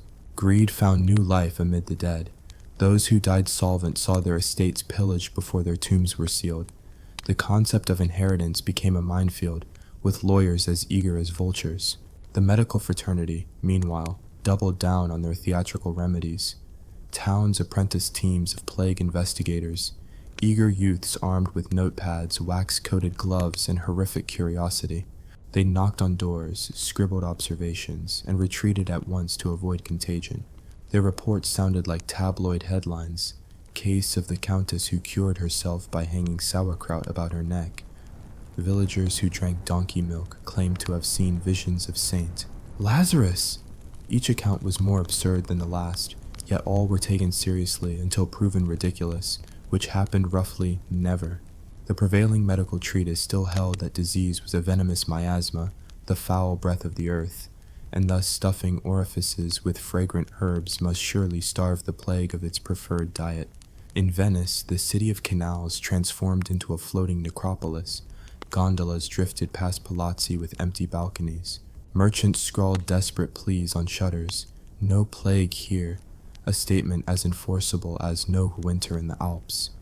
Quarantine islands, known as lazarettos, swelled with the living dead. Once, those islands had housed criminals and lepers. Now they were the state's preferred dumping ground for the condemned. Martello towers became graveside chapels, where wives wailed through barred windows and priests intoned prayers that rarely rose above the smell of brine and decay. Some of the quarantine turned pirate-like, raiding passing ships for scraps of food, only to die later, polluting the water they'd hoped to skim. In the Iberian Peninsula, rumors spread of a secret sect, the Confraternity of the Clean Hands, monks who claimed to have discovered soap-making by divine inspiration. They mixed lye and olive oil in dusty cloisters, producing bars of crude soap that smelled of lemon but left hands rough as sandpaper. They hawked them in dusty markets, proclaiming, "Clean hands, clean soul." Town guards, desperate for any edge, started to scrub down tavern tables, an act so revolutionary that it nearly caused rioting. Customers worried the basin water might be tainted, yet as hand-washing gained a foothold, mortality rates in scrub-happy parishes dipped slightly, sowing confusion. Was it the miracle of soap or just a lucky turn of the cosmic plague dice? Meanwhile, in the crumbling castle walls of Eastern Europe, a young nobleman named Petrov emerged as an unlikely voice of reason. He wrote letters to his contacts in Krakow and Prague. Do not hire incompetent apothecaries. Do not parade relics unless you enjoy karaoke with death. Do test your treatments in a controlled fashion. If one peasant recovers from drinking toad stew, feed it to 10 more before declaring victory. His missives were ignored or ridiculed. Medieval society still clung to the idea that authority stemmed from lineage and earthly titles, not from empirical observation. In the back halls of his own estate, however, Petrov built a crude infirmary, quarantining the ill, providing them with porridge and fresh linens. To his astonishment, a handful survived, and word of his modest success spread like a cautious flame. In remote alpine valleys, peasants whispered that the plague was a punishment, not for sin, but for failing to feed the forest spirits. They left cheese offerings by birch trees and performed nocturnal dances under the moon. Miraculously, some of those villagers reported lower death tolls. The chroniclers, horrified by pagan superstition, blamed chance or seasonal blips, but the villagers believed that spirits were pleased. This folk magic, though lacking in scientific rigor, achieved something medieval medicine could not. It rallied communities to care for one another. Neighbors shared firewood, children were taught to tend sheep before they could recite the Lord's Prayer, and elders pooled any herbal knowledge they had gleaned over lifetimes of foraging. Travelers who survived the journeys out of infected regions became unwitting heralds of the plague's shifting front. The road north from Rome was haunted by the sight of carts drawn by spectre-thin oxen, bells tinkling to warn oncoming wagons. Some travelers fled up the Apennines, believing that altitude alone could starve the fleas of oxygen.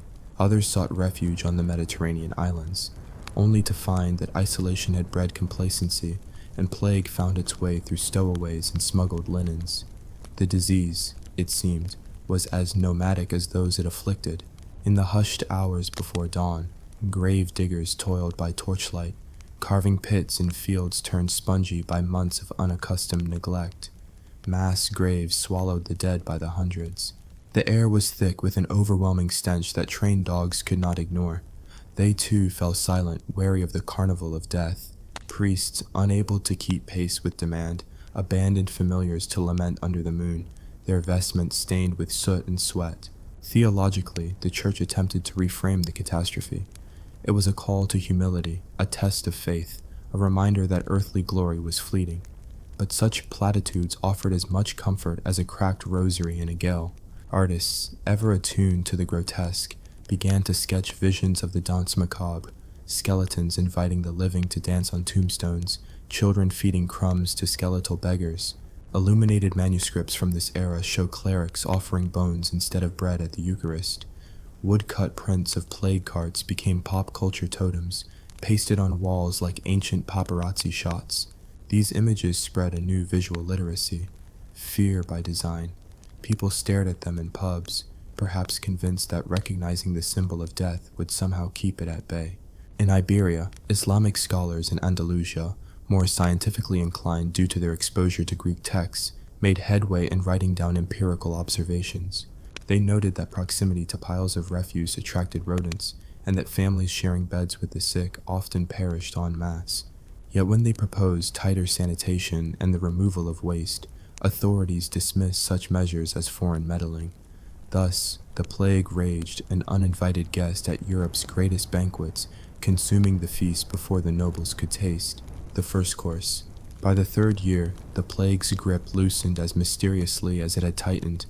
Whether it was the decimation of susceptible hosts, seasonal shifts that disrupted fleet life cycles, or silent mutations that sapped virulence, no one could say. Town by town, the bells tolled for the last time in commemoration of the final victims. Survivors, blinking in the gray light of dawn, emerged from their hovels like creatures in a rebirth myth. They scratched their heads, surveyed the silent streets, and faced the daunting question: what next? In some regions, populations had been halved. Entire monasteries lay empty, their libraries untouched for years. Fields lay fallow. The sounds of flails beating grain were replaced by the bleating of hungry livestock. Churches, once thronged at every mass, now hosted a prayerful few.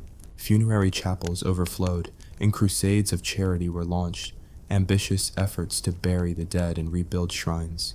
Yet each stone laid felt like a monument to failure, the collective failure to shield the realm from annihilation. Commerce sputtered back to life. Backroom agreements pieced supply lines together, though at inflated prices. Fields empty of laborers demanded sharecropping deals that resembled serfdom mutated by desperation. Wages soared for the few skilled workers left, but merchants, wary of another outbreak, hoarded grain in locked warehouses, inflation baked into every loaf of bread. Peasants, emboldened by their increased bargaining power, began to chafe at long-held feudal bonds. Requests to reduce tithes and labor dues rippled through manorial courts. Some grudgingly granted, others met with renewed repression. In the grand seats of power, courts dedicated lavish funds to memorial chapels. commissioning fresco cycles that depicted scenes of plague and deliverance. Kings and queens, terrified of public unrest, mandated public spectacles of penance, processions through streets strewn with rosemary and frankincense, pageants of penitents in hair shirts and bare feet. Crowds watched, curious and morbid, as throngs of flagellants whipped themselves in rhythmic masochism. This was the height of medieval reality TV, brutality framed as spiritual duty. Yet amid the sorrow, seeds of transformation took root. Scholars returned to Greek and Arabic texts with renewed vigor, questioning Aristotle's notions of miasmas. They translated treatises on anatomy and pestilence, preserving them in scriptoria that had survived the tumult. Builders repurposed the charnel pits, turning them into ossuaries and chapels, while developing rudimentary plumbing and sewer channels to carry waste beyond city walls. Hand-washing, once the isolated quest of the confraternity of the clean hands, became accepted practice in hospitals, monasteries, and some markets. Peasant folk, survivors of unspeakable trials, became the backbone of a slowly healing society. Their hands, calloused by rice paddies, vineyards, and orchards, guided agriculture back to life. Their songs, ballads of loss and resilience, echoed across hearth fires, shaping the collective memory of the catastrophe. And as they tilled the same fields that had starred in the plague's cruel ballet, they carried with them new customs, burying the dead with simple rites to hasten closure, isolating the sick in designated huts, and, most shockingly, questioning the divine monopoly on healing. In the end, the Black Death left behind a fractured Europe, but one no longer naive. It had ripped away illusions of divine protection and Aristotelian infallibility. It forced people to reckon with the fragility of life and the necessity of practical solutions. It spurred a fledgling interest in anatomy and observational science that would one day birth modern medicine. And it shattered rigid social hierarchies, giving a momentary advantage to the working classes, a glimpse of autonomy they would not soon forget. But the scars never fully healed. For centuries afterward, the specter of the plague haunted collective consciousness. Every winter chill brought whispers of its return. Every rash or cough sent legends of mustard poultices and saintly bone meal swirling through crowded squares. People still carried charms, still hung garlands of herbs in doorways, and still prayed for deliverance. Because in the end, medieval Europe had learned two enduring lessons: that disease could mock even the mightiest king, and that fear, superstition, and hope are as intertwined as plague and survival. So let us not romanticize the resilience of medieval souls without also acknowledging their absurdity. They danced with skeletons when they should have fled. They scrawled Latin treatises when they could have swept the streets. They blamed sin and sorcery rather than fleas. Yet in their failed remedies and ludicrous dogmas, they unwittingly laid the groundwork for a world that would one day understand germs, sanitation, and the power of collective action. Their nightmare was our prologue. And from those darkest days emerged a glimmer of reason, however faint, to guide humanity toward a future that, hopefully, never repeats the horror of medieval social distancing gone wrong.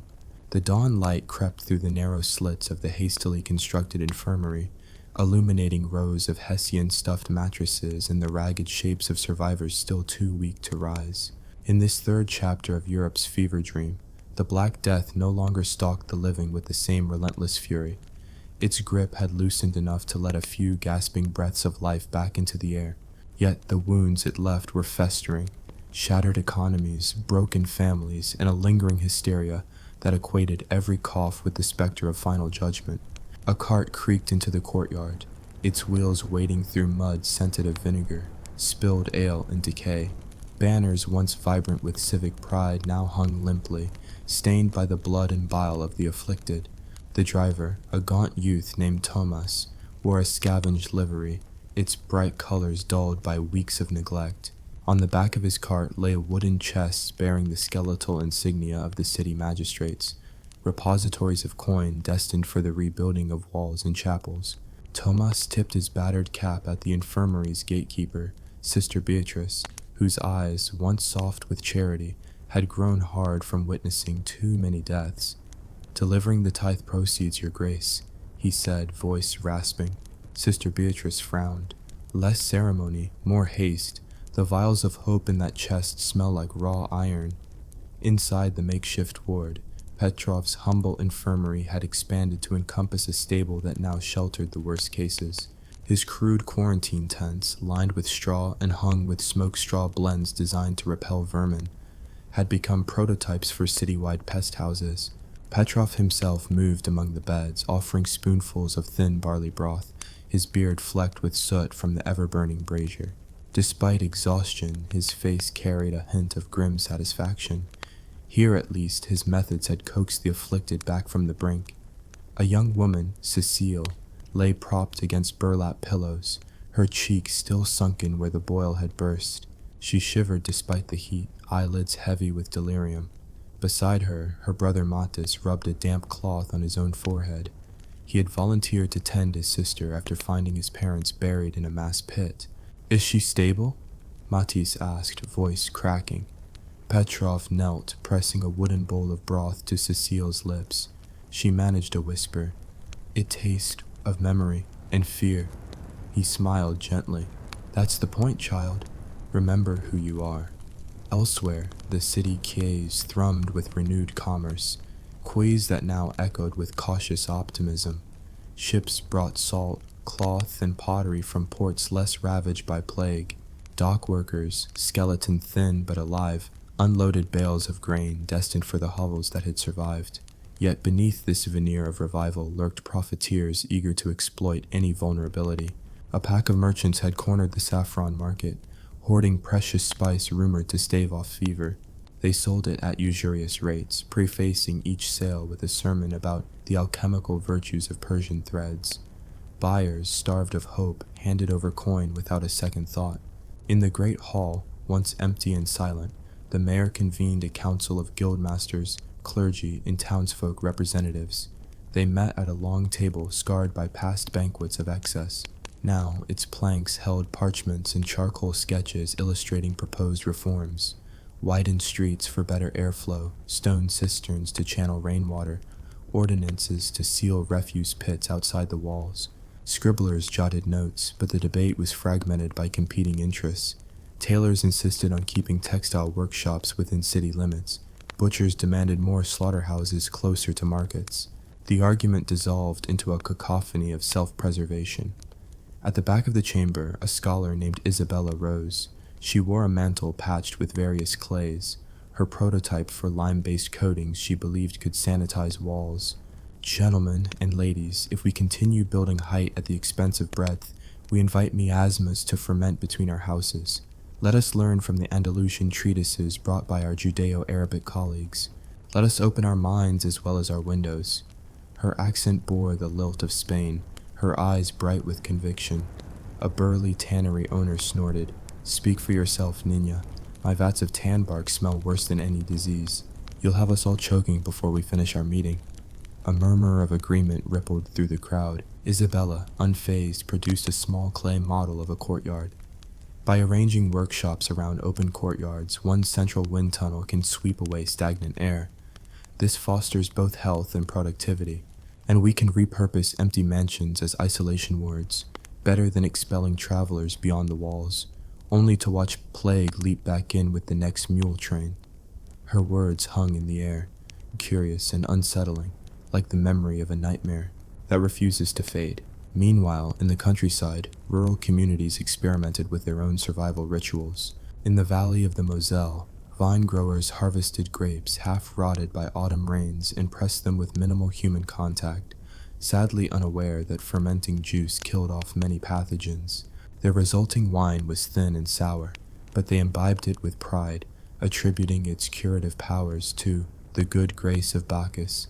Pilgrims from nearby hamlets journeyed to taste the plague-proof vintage, returning home with news of its miraculous efficacy. Whether it was the alcohol, the reduced handling, or mere coincidence, death rates in those hamlets dipped by a small percentage, and that was enough to inspire regional notoriety.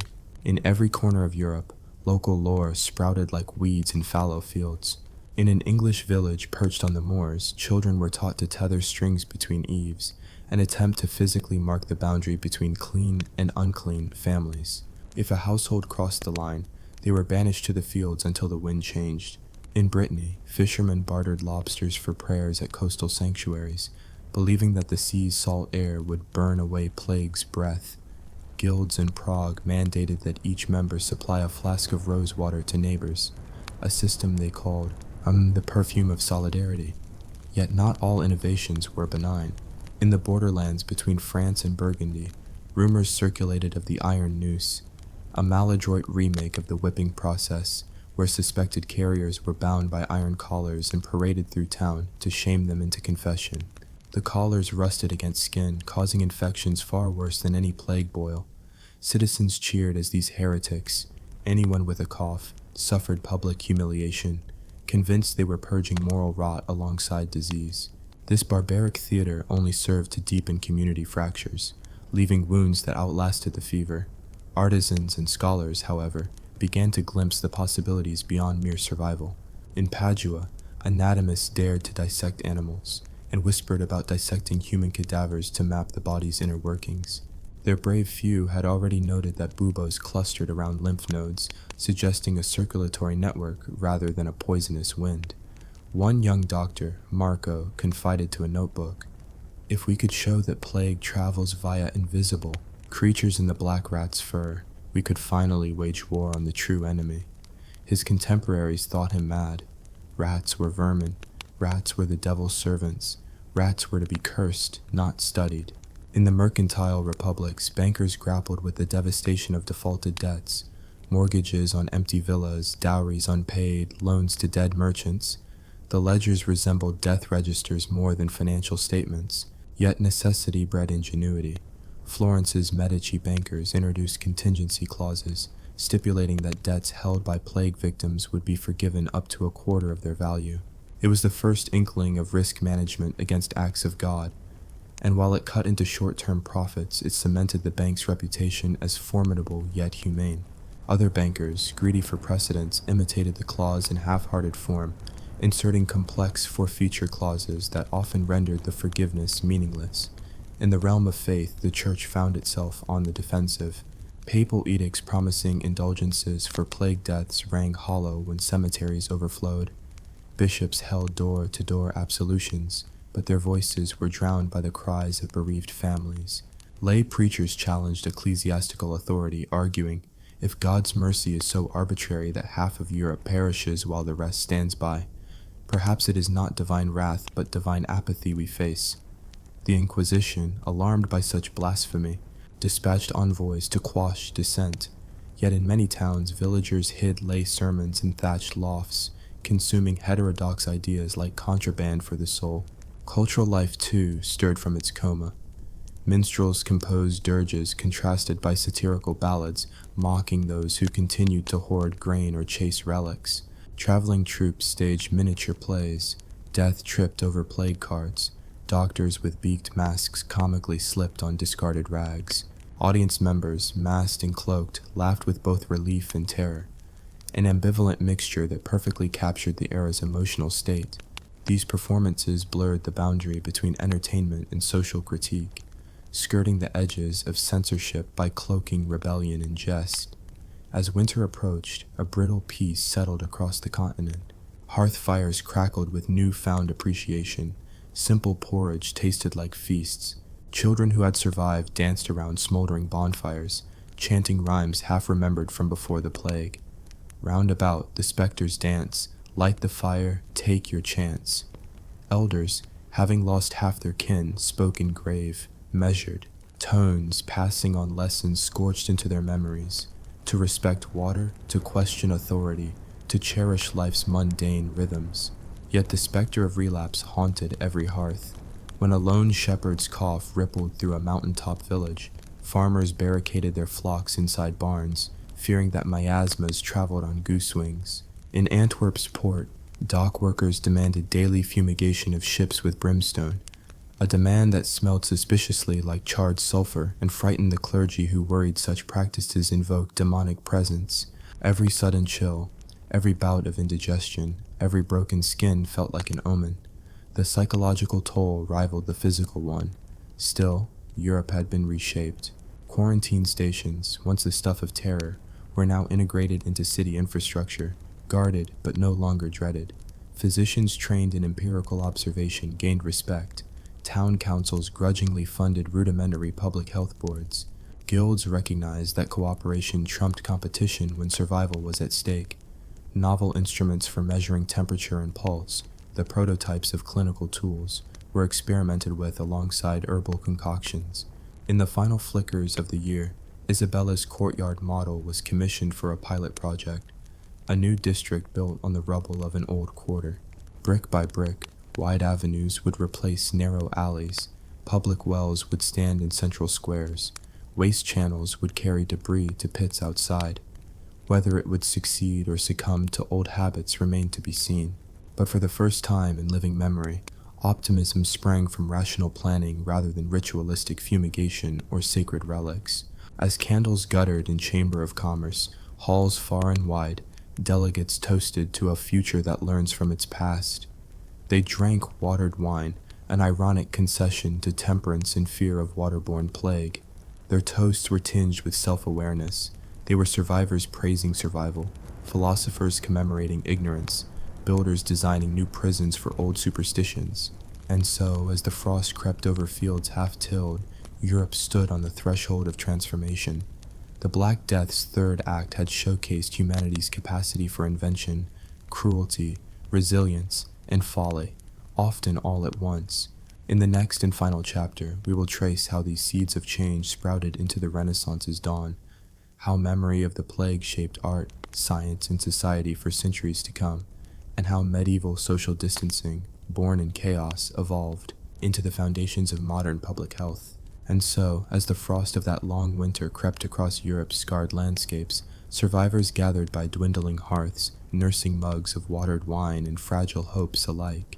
The final act of the Black Death did not arrive with a bang, but with a careful exhalation, a collective sigh that rippled from the Alps to the Atlantic. In the empty courtyards of once bustling towns, the echoes of hammered shutters and tolling bells faded into a new silence, the silence of paused grief, of societies teetering between collapse and rebirth. Merchants, those hardy purveyors of risk, began to reknit the frayed tapestry of trade. Caravan routes reopened with cautious fanfare. Camel trains creaked along the Silk Road, bringing spices, silks, and news of distant courts still untouched by plague's wrath. Venetian galleys set sail for Alexandria and Constantinople, their crews fumigating holds with cloves and myrrh in hopes of warding off the unseen. They traded saffron at prices that would buy a manor, and in return unloaded Greek manuscripts, tomes of medicine, astronomy, and philosophy, that lit tinder to the flames of curiosity smoldering in European universities. In the lecture halls of Bologna and Padua, students no longer merely debated the nature of miasmas. They dissected frogs and pigs, charting the labyrinth of arteries and veins. Their professors, inspired by Isabella's courtyard designs and Marco's rat-obsessed scribblings, began to suspect that sickness was more microbe than malefic wind. When a rat scuttled across the floor of an anatomy theater, the assembled scholars no longer shrieked at Satan's emissary, but noted its greasy fur and eager whiskers. And so, in back rooms shrouded by candle smoke, they began to devise rudimentary traps and poisons, primitive public health measures that would, centuries later, become the backbone of epidemiology. Meanwhile, artists found themselves awash in new subject matter. The danse and macabre motifs that had once adorned ossuary walls now migrated onto canvas and panel. Skeletons strutted in carnival scenes, but also knelt in supplication before crucifixes, reminding viewers that death, too, bowed to faith.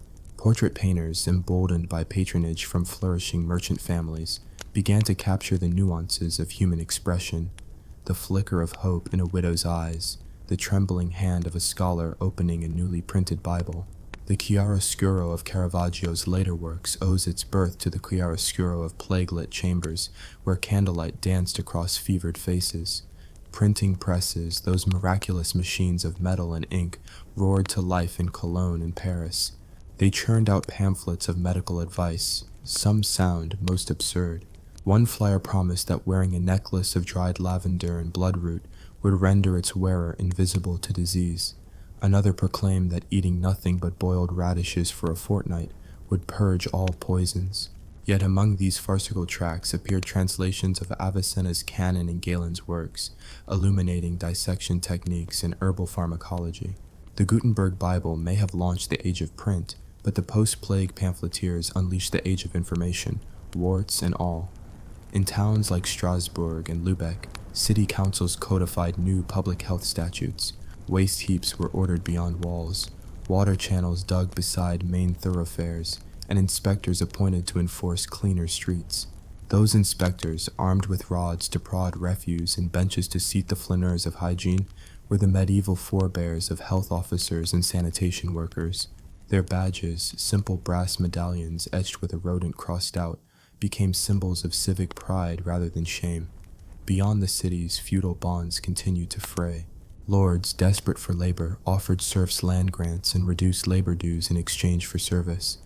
Peasants, emboldened by newfound bargaining power, demanded written contracts, titles they could pass to heirs.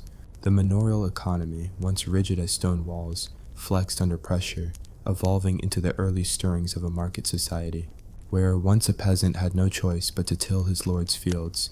Now he measured risks, negotiated wages, and weighed the benefits of migrating to burgeoning towns.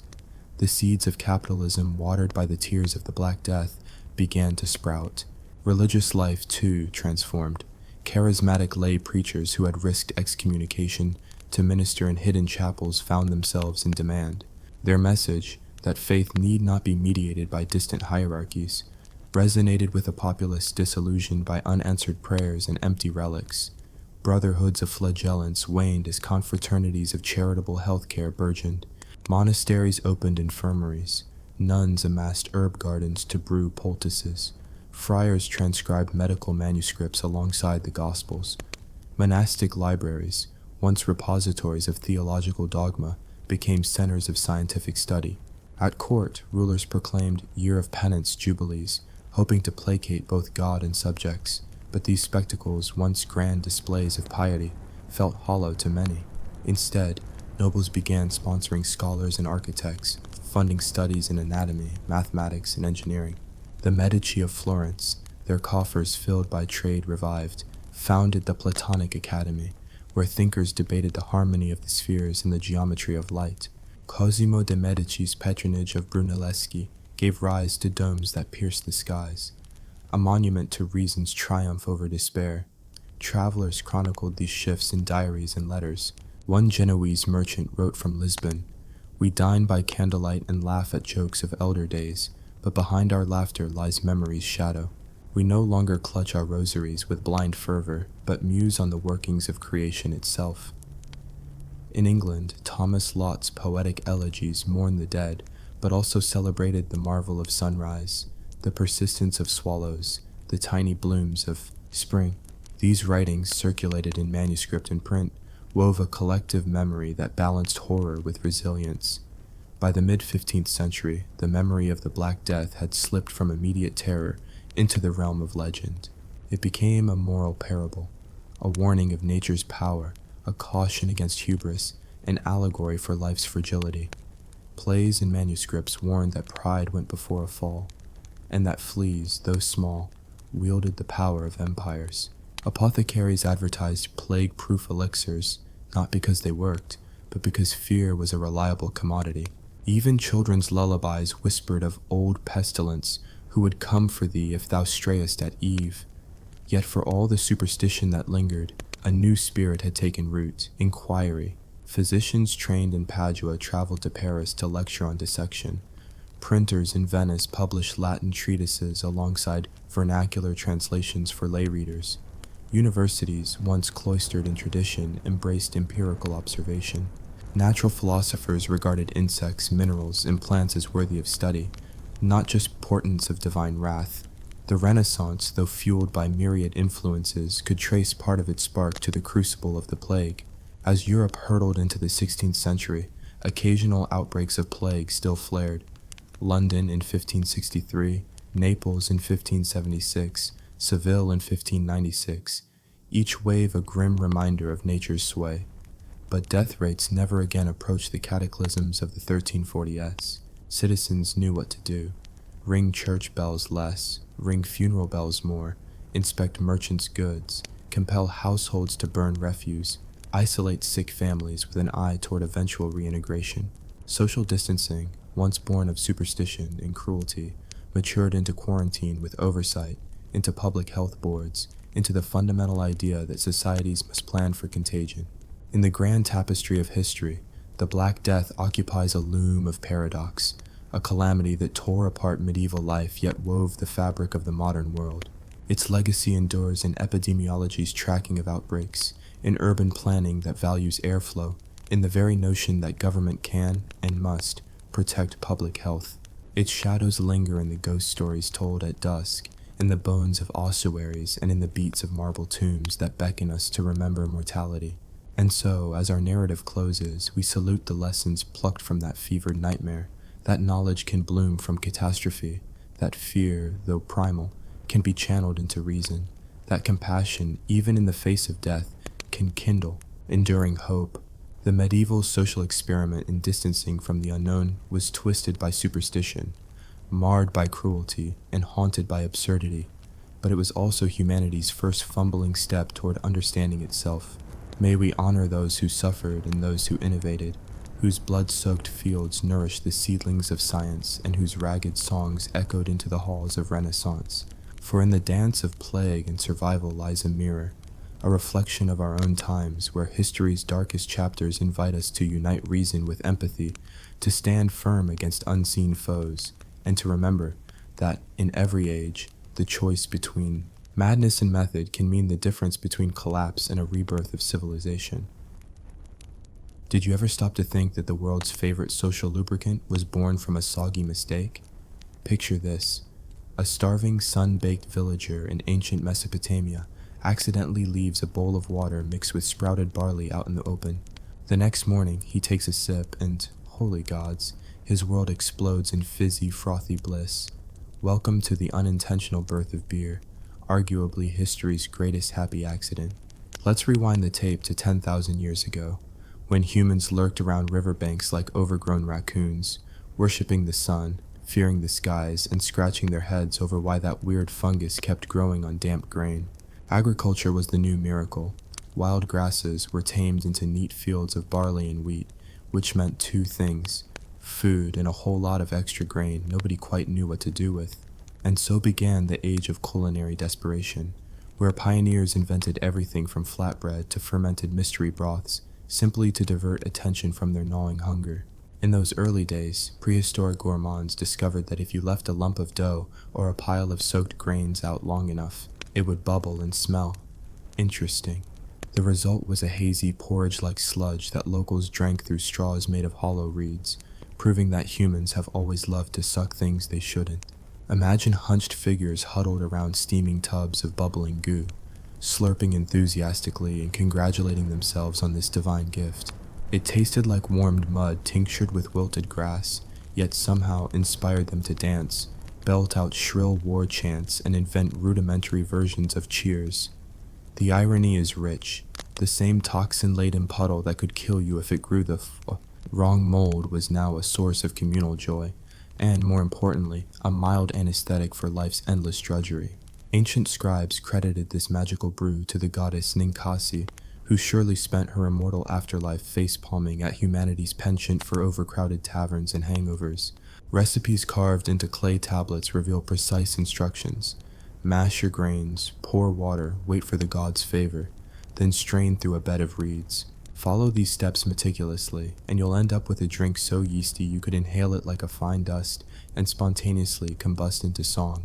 But life was still brutal. Wars were fought over water rights, not malted barley.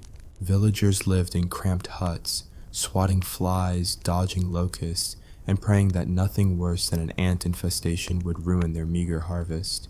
Then, one day, the barley broth happens, and suddenly there's a reason to celebrate. Because you can eat bread any time, but only the inventors of beer got to invent happy hour. As word spread, brewing became a clandestine art form, a combination of kitchen alchemy and good old-fashioned guesswork. Every village had its eccentric brewer, often a widow or a temple priestess, hiding in a back room, guarding her barley stalks like dragons hoarding gold. Travelers on dusty trade routes learned to seek out these hidden pubs, primitive huts with reed thatch and low benches, where the price of admission was either a handful of grain or a promise to not fall asleep, face first in the communal mud pit. There, strangers swapped stories of starving rabbits turned fat on fermented grasses, of kings whose ears turned red with the first gulp, and of prophets who claimed visions under the influence of the copper-colored spirit of the earth. Merchants found that shipping beer was tricky. It spoiled if you left it out in the sun and tasted like vinegar if it sat too long. But this scarcity only heightened its mystique.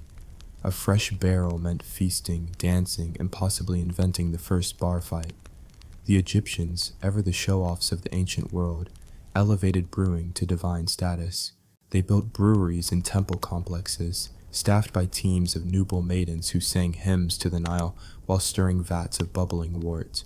Workers at the pyramids received daily rations of beer, sometimes up to 5 liters a day, so that hauling limestone blocks felt more like participating in a wobbly conga line than grueling labor.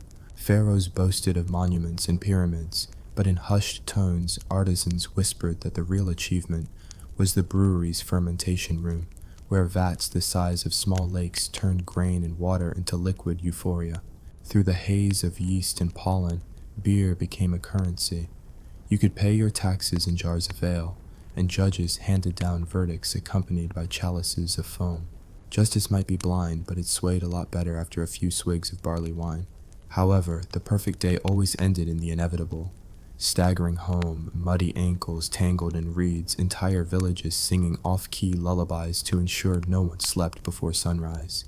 No one warned you about the aftermath, pounding headaches, angry gods cursing your liver, and the bitter, humbling promise that you'd never treat barley water casually again. Across the Mediterranean, beer competed with wine for supremacy. Greeks and Romans sipped grape juice like it was nectar, turning their noses up at the commoner's farmer's brew. But beer clung to its earthy roots, winning hearts in colder regions where grapes refused to ripen. In Germania's foggy forests, tribes worshipped Odin and hammered out epic sagas while clutching wooden horns of frothy mead. They defended their mead halls against invaders, brandishing axes and crates of beer like it was a divine right. These gatherings shaped early notions of community. Everyone was equal under the golden foam, at least until the ale ran out.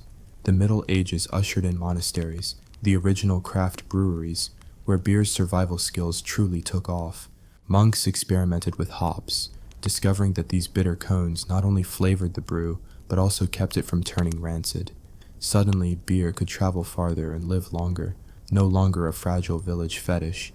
Abbeys in Belgium and Germany became legendary, producing ales so potent they could knock a donkey over with a single gulp. Monastic records show weary monks debating whether to label an ale triple or quadruple, humorously unaware that their taxonomy would one day stump beer aficionados everywhere. But let's not romanticize medieval beer entirely. Guilds imposed strict laws. Only brewers could brew, and if you dared set up a clandestine operation, you'd face fines or worse. Some regions treated beer as a sin. Too much joy was obviously suspicious, so moral watchdogs railed against the corrupting influence of foam. Town councils regulated booze hours, banning sales on Sundays or during market days, causing riots that historians now call the Great Drunken Carry-On. Meanwhile, poor souls who couldn't afford barley resorted to Groot, herbal blends of mugwort, yarrow, and who knows what. These brews tasted like swamp water laced with dandelion leaf, but desperation made even that taste like ambrosia. As trade routes expanded, hops crossed borders like celebrity influencers. English brewers embraced them, chanting, "Hops for health and hops for taste." But then something odd happened. People discovered they could get drunker on less beer if they used more barley and less water. Enter the strong ales of Burton-on-Trent, a town so obsessed with brewing that the entire economy revolved around yeast cultures. Their water, rich in calcium, turned plain ale into something almost medicinal. Miners downed tankards before descending into coal pits. Sailors knocked back swigs to stave off scurvy. Governors served ale at state functions, perplexing visiting dignitaries who expected wine goblets. Across the pond, Native American tribes brewed their own corn-based beers long before the Pilgrims arrived. They fermented maize into a thick, cloudy potion called chicha, which passed between tribes as a gesture of goodwill. Drinks flavored with pine needles, juniper berries, or pumpkin guts became regional specialties. And when European settlers landed, they recognized a kindred spirit. Anything that involved soaking grains in water and letting nature do the work was worth a try. Soon, colonial taverns served beer alongside rum, whiskey, and the occasional questionable cider, as settlers sought solace from winter's brutality. The Industrial Revolution propelled beer into the modern era. Steam engines powered mills that ground malt at lightning speed. Railroads transported kegs across continents. Refrigeration units kept beer crisp and invincible. Breweries grew enormous, their smokestacks painting city skies with millennia of fermentation byproducts. Lab-coated scientists measured specific gravities, experimented with yeast strains, and bragged about achieving the perfect balance of hops, malt, and water chemistry. Beer transformed from folk art into big business, sometimes at the expense of individuality. Uniform lagers blanketed supermarket shelves, leaving only a few bold enthusiasts to rescue lost styles from extinction. Yet, in that sea of mass-produced sameness, craft brewing rose like a phoenix. Homebrewers armed with mason jars and starch spreadsheets tinkered in garages, emulating the monks of old. They revived forgotten styles, Belgian lambics, British bitters, Czech pilsners, and launched microbreweries that became local pillars of cool. Beer festivals celebrated the odd in the obscure. Pumpkin ales, chili-infused stouts, beers aged in whiskey barrels. Each pint told a story of accidental discovery, of generations of trial and error, and of humanity's unquenchable thirst for both novelty and nostalgia. Today, the world drinks 1.9 billion hectoliters of beer every year, enough to fill the Empire State Building dozens of times over. Beer styles number in the thousands, from light lagers that taste like a gentle breeze to imperial stouts that taste like roasted coffee beans dancing in chocolate syrup. Apps help you track every sip. Podcasts debate the merits of foam head retention. Podcasts exist about podcasts. People who can't tell barley from bungee cords still argue passionately on internet forums about whether a New England IPA is really hazy, juicy, or just an excuse to charge double. And yet, through all the scientific advancements, marketing gimmicks, and fancy glassware, beer remains forever the product of a lucky error. Without that first hapless villager leaving sprouted barley in a puddle, we might never have discovered the joy of clinking glasses with friends, the ritual of raising a toast, or the therapeutic solace of a cold one after a hard day's work. Beer reminds us that sometimes our greatest inventions are not the result of grand designs, but of messy experiments, happy accidents, and the whims of nature itself. So here's to the moldy bowl that changed civilization, to the goblets of foam that fueled empires, and to the tavern fools who kept the spirit of beer alive through centuries of sermons, wars, and industrial revolutions. Raise your glass high, for history's best mistake deserves a standing ovation, and perhaps another pint. Cheers! When London's fog blended with brewery smoke and the hiss of steam engines, beer was no longer a humble village elixir, but the very lifeblood of industrial empires. The 19th century unleashed a ferment of change. Science stormed into brewhouses, railroads carried kegs across continents, and fortunes were built on barley, water, and that stubborn, magical fungus called yeast. Steam-powered malting mills replaced the old stone grinders. Copper kettles swelled into hulking clusters of pipes and valves that hissed like mechanical serpents. Innovations abounded: thermometers in fermentation vats, hydrometers measuring sugar density, and Pasteur himself peering into microscopes at the crawling yeast that had once been a priestess's secret. Suddenly, brewers knew what they were doing, or at least they pretended to. Science lent authority to recipes, precise mash temperatures, timed hop additions, and fermentation schedules that turned guesswork into spreadsheets. Yet, for every triumphant breakthrough, there was a miscalculation that filled cellars with vinegar or sent vats clanging as yeast rose in cataclysmic booms.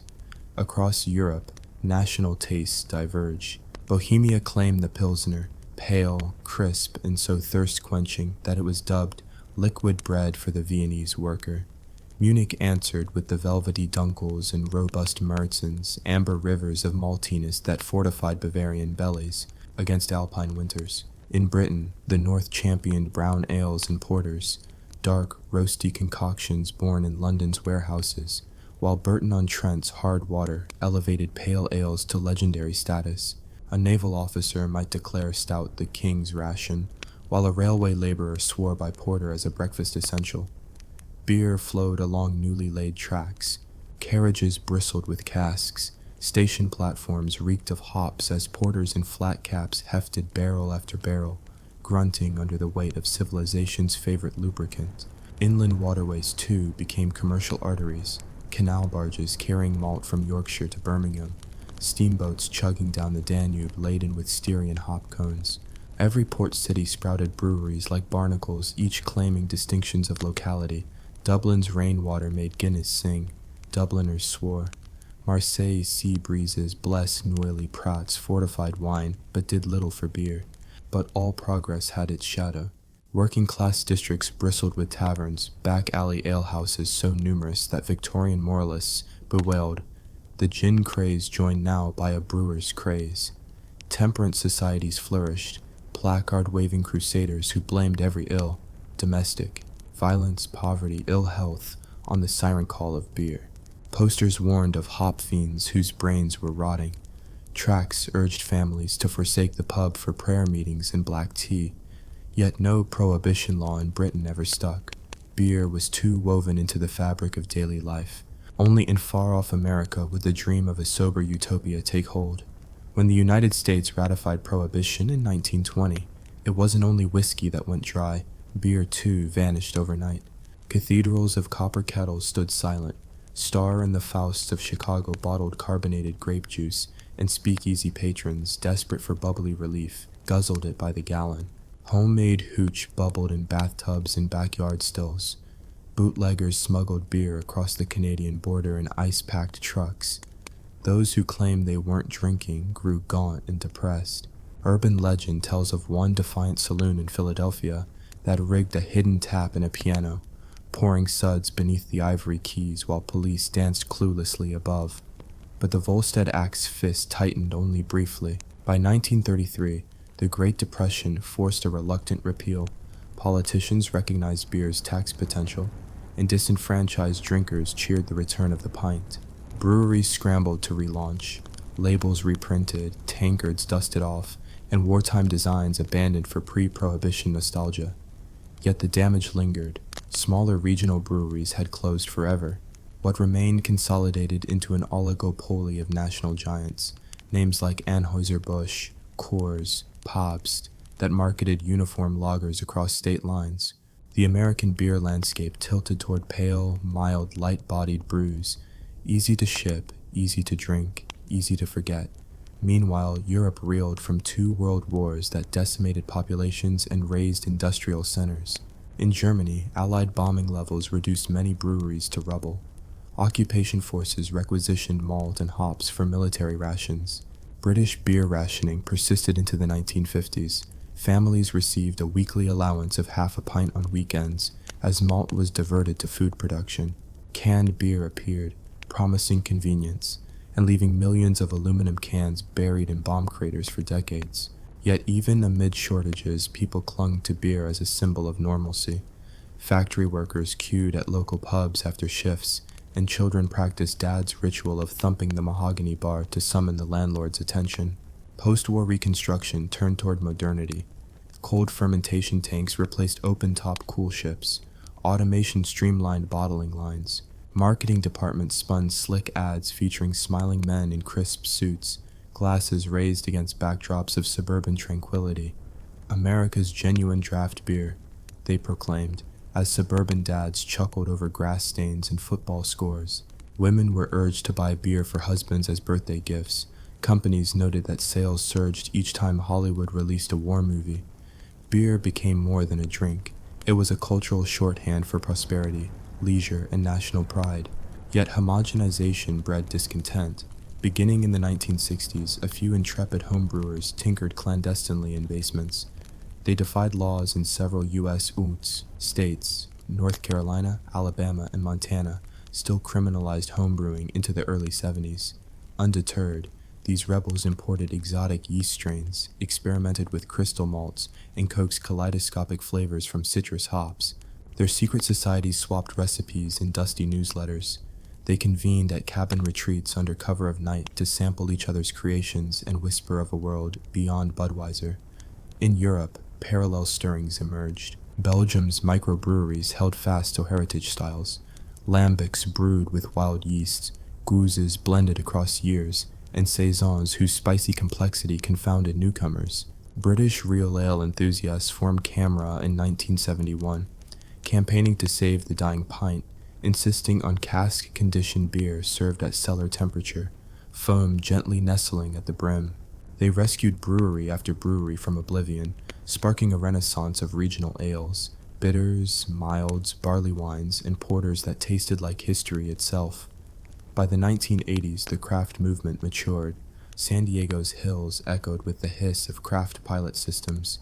Portland, Oregon declared itself the microbrew capital of the world, boasting dozens of tiny breweries so close one could stagger from taproom to taproom without losing one's way. Each brewer wore a beard sculpted by hop pellets, sported a baseball cap emblazoned with his brewery's minimalist logo, and spoke reverently of his water profile. They scouted abandoned warehouses, luring customers with neon signs that read "Beer Here," and offered beer flights, little tasters that functioned like anointing ceremonies for the beer curious. America's 21st century craft revolution accelerated. From scratch, brewers blended rye, oats, and flaked maize. Barrel aging programs collaborated with whiskey distilleries, gluing together two of humanity's greatest vices into velvety stouts that tasted of charred oak and slightly regretful mornings. Sour beers fermented in puncheons picked up wild yeasts from the barn. Fruited beers sprang with raspberries, peaches, and even jalapenos. Seasonal pumpkin ales exploded each autumn, heralded by neon-lit signs proclaiming "It's pumpkin season" before subsiding into obscurity by December. Beer festivals, once modest brewery open houses, ballooned into mass events with wristbands, live music, and crowds that outnumbered the host city's population. The rise of social media plucked craft beer from obscurity and hurled it into the digital realm. Apps like Untapped turned every sip into public performance. Ratings exploded onto leaderboards, badges chimed like video game achievements, and Instagram feeds oohed at hazy glasses framed by succulents. Beer influencers, self-proclaimed experts with beards twice as long as their brewing careers, posted tasting notes that read like poetry. Nose of grapefruit pith and dank forest floor. Palate reveals candied citrus, dank pine resin, and a backbone of toasty malt. Brews that scored over 4.2 out of 5 vanished from shelves within hours, traded on secondary markets for sums exceeding their initial price by 20-fold. All the while, global markets beckoned.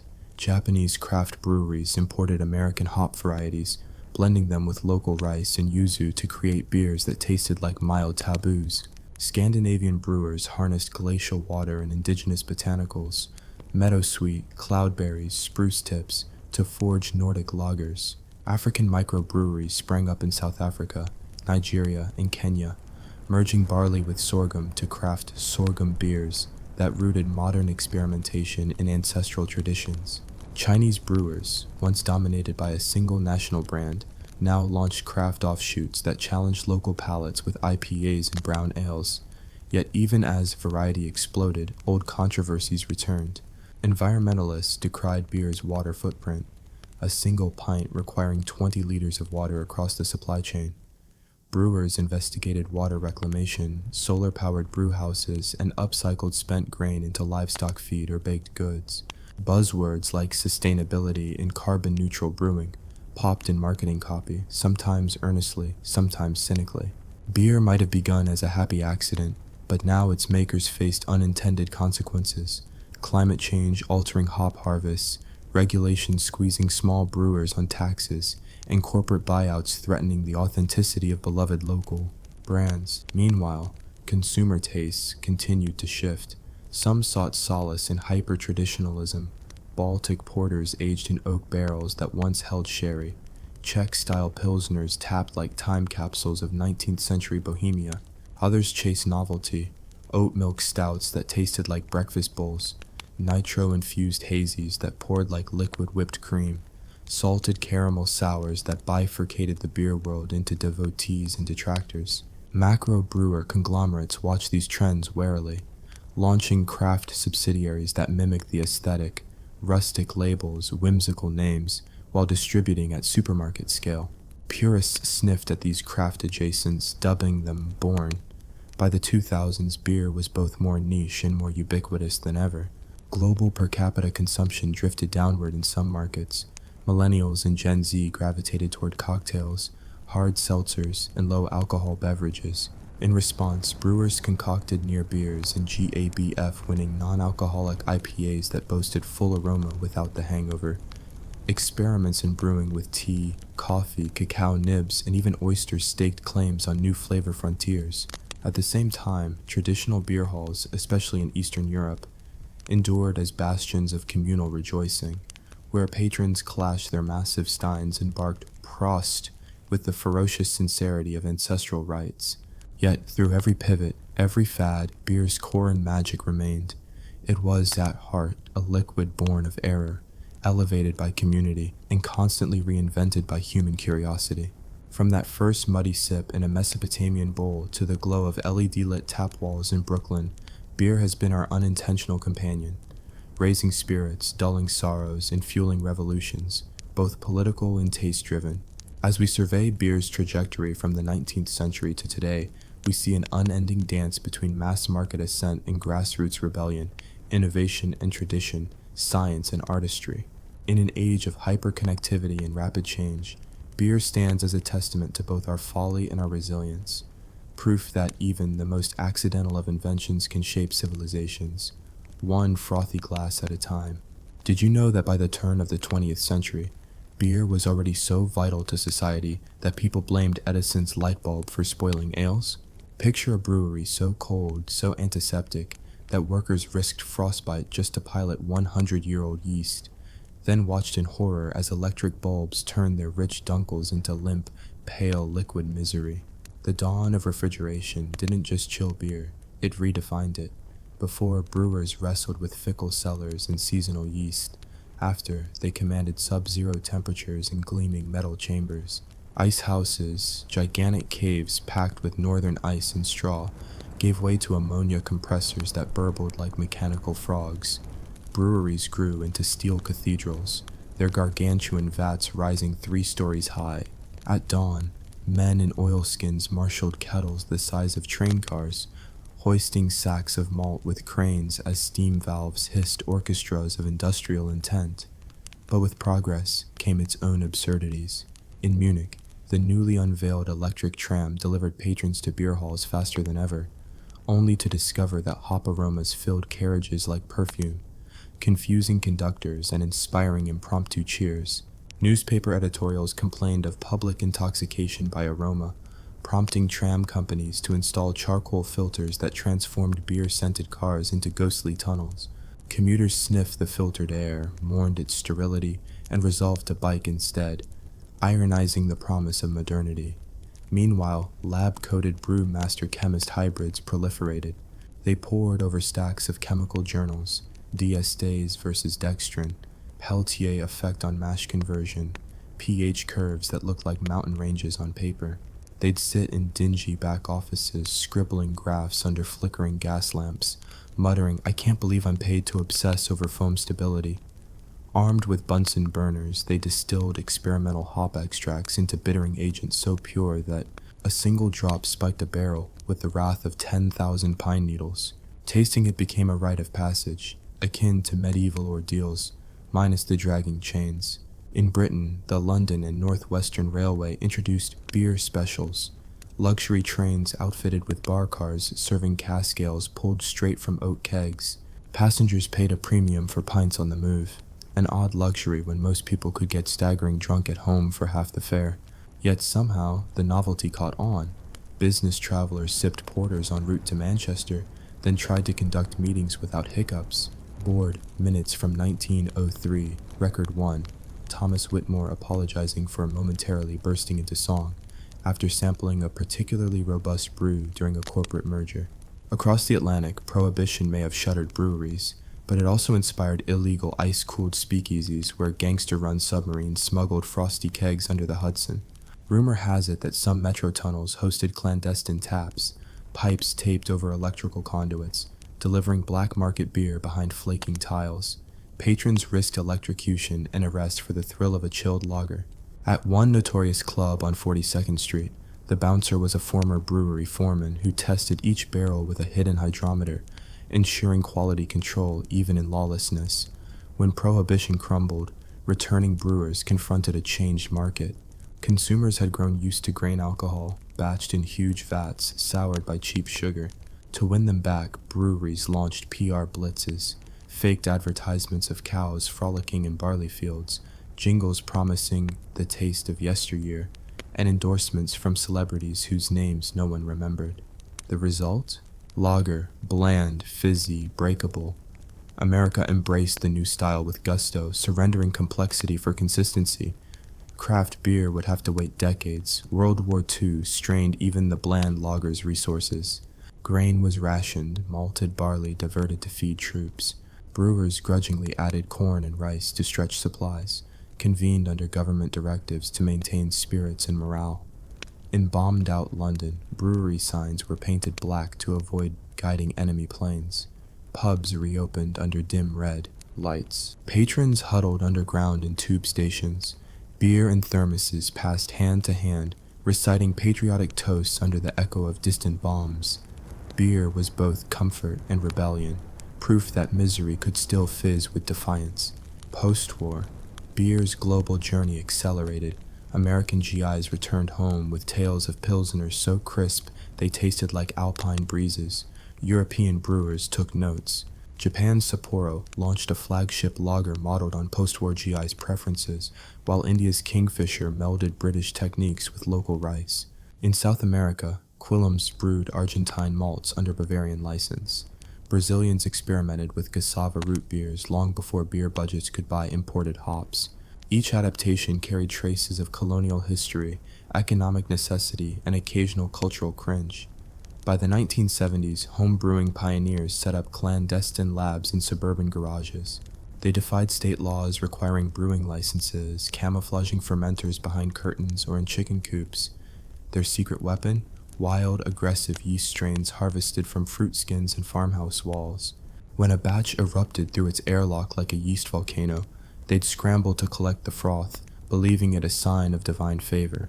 Neighbors complained of mysterious beer fog drifting across lawns at night, leaving grass slimy and humming with fermentation. In Europe, the 1975 European Beer Festival in Brussels felt like a medieval fair collided with a science convention. Craftspeople in lederhosen poured rare barrel-aged sours into goblets shaped like chalices, while PhD candidates in tweed blazers charted fermentation curves on whiteboards. Visitors sampled so many styles that by noon most forgot their own names, an occupational hazard. Doctors set up rehydration stations dispensing Gatorade and pretzels to combat the inevitable cruft, but even that tasted insufficiently hoppy. The 1980s ushered in the craft revolution proper. California's founders turned garages into nano-breweries, bottling beers in brown bottles scavenged from dumpsters. They mailed 12 packs of experimental Belgian-style triples across the state, asking friends to pay cash on pickup. Their marketing genius? We're small. We care. Suddenly, beer labels sported hand-drawn logos, brewery names like Mad Oak or Stumblefoot, and whimsical beer names such as Hopocalypse Now or Bass Sackwards. Beer drinkers delighted in decoding the puns almost as much as guzzling the liquids. Throughout the 1990s, brew pubs, restaurants with in-house breweries, unfurled like hop vines. Diners marveled as steam rose from mashed tunes in open kitchens. Bartenders poured piped ales with Victorian flair, and couples celebrated anniversaries by sampling flight paddles of half-pints. Food menus embraced beer pairings, stout braised ribs, IPA glazed salmon, Pilsner poached pears. Culinary schools introduced beer sommeliers, and soon wine lists bowed to beer lists of dizzying length. Beer bars resembled libraries, each bottle a volume in an ever-expanding encyclopedia of taste. The internet supercharged beer culture. Message boards buzzed with threads on yeast biotransformation and hop creep, while forums ranked obscure European saison brewers. Early bloggers posted photos of tap handles like they were fashion accessories. Home brewers began live streaming brew days, complete with questionable camera angles and dogs barking off screen. By the mid-2000s, YouTube channels offered beer reviews alongside tasting notes that referenced terps and juicy in quasi-religious whispers. Beer geeks formed pilgrimages to breweries, mapping routes like wine tourists in Napa. But with fragmentation came fatigue. Too many breweries, too many styles, too many acronyms. APA, DIPAB, Hazy NEIPA, TIPA, GOSE, GRISETTE. Casual drinkers despaired of ordering a simple beer without reciting a PhD thesis. Bars responded by launching Beer 101 nights. Instructors guided patrons through 4 pours in a darkened room, offering glimpses of texture, aroma, and history, like a crash course in oenology, but with more burps. These classes sold out fast, proving that education and booze remain a potent combination. Meanwhile, sustainability rose as the next frontier. Breweries invested in solar arrays, biogas digesters to convert spent grain into methane, and water reclamation systems that recycled up to 80% of processed water. Spent grain found second lives as dog treats, artisan bread, and even biocomposite materials for furniture. Hop farms trialed drought-resistant varieties to cope with climate change. Some brewers championed farmhouse ale resurgence, partnering with local farmers to brew with raw grains, honey, and forage botanicals, blurring the line between beer and terroir. As the 2010s closed, beer's global footprint morphed yet again. Hard seltzers and low-alcohol brews siphoned off casual drinkers. Kombucha productions borrowed brewing tanks for probiotic tea. Beer festivals embraced family zones and yoga classes, rebranding as lifestyle events. Meanwhile, brewers chased patents, patented proprietary yeast strains, hop extracts isolating individual aroma compounds, and foam-enhancing agents promising Instagram-ready heads. A university-patented foam stabilizer even landed a beer on the International Space Station, proof that beer's frontier now extended to zero gravity. Yet, amid all the science, branding, and festival fervor, beer's essence remains delightfully primitive. The alchemy of grain, water, yeast, and time. Every glass evokes that ancient Mesopotamian puddle, that surprise sip, that first accidental fizz. It's a reminder that civilization's greatest inventions are born of trial, error, and sheer, messy curiosity. Through industrial revolutions, moral crusades, wars, and digital revolutions, beer has persisted because humanity will always crave connection, celebration, and the occasional moment of blissful forgetfulness. So here's to the next chapter. Whatever form beer takes in a world confronting pandemics, climate upheaval, and technological leaps, one thing is certain. Some brewer, somewhere, will stumble upon a new variant of happy accident. And when they do, we'll raise our glasses, savor the froth, and toast history's best mistake once more. Cheers! The sun rose on a world still thirsty for beer, even as the 21st century hurled curveballs no ancient brewer could have predicted. In the wake of global pandemics, climate upheavals, and dizzying technological leaps, the brewing industry found itself at yet another crossroads, one that demanded resilience, creativity, and a healthy dose of absurdity. When COVID-19 shut down tap rooms and sent homebrewers scurrying for yeast online, breweries pivoted faster than a maltster dodging a flooded barley field. Crowlers, giant vacuum-sealed cans, arrived on doorsteps alongside toilet paper and sourdough starters. Virtual tastings replaced crowded beer halls. Smartphone screens flickered with frothy close-ups as brewers narrated pour techniques, head retention tips, and the subtle way to sniff out pine needle undertones with a whisper of orange zest. Somewhere in Brooklyn, a Zoom room spilled over with hop heads comparing condensation patterns on their glassware.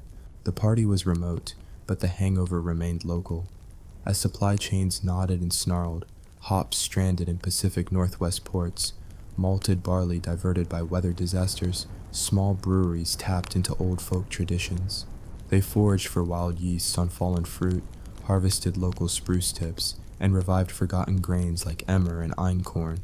Some even trialed cricket flour adjuncts, yes, crickets, touting the protein boost for the health-conscious drinker.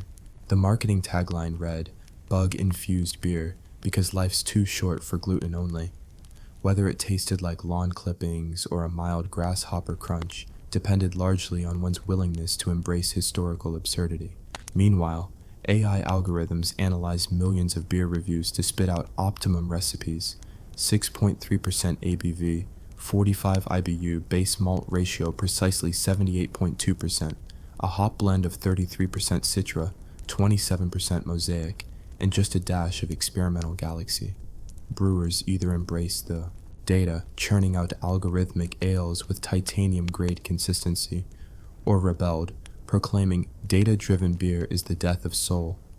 In response, underground clubs popped up where beer was brewed entirely by gut instinct, no recipe, no hydrometer, just a pinch of this, a pour of that, and a prayer to Ninkasi for forgiveness if it went horribly wrong. Sustainability marched on.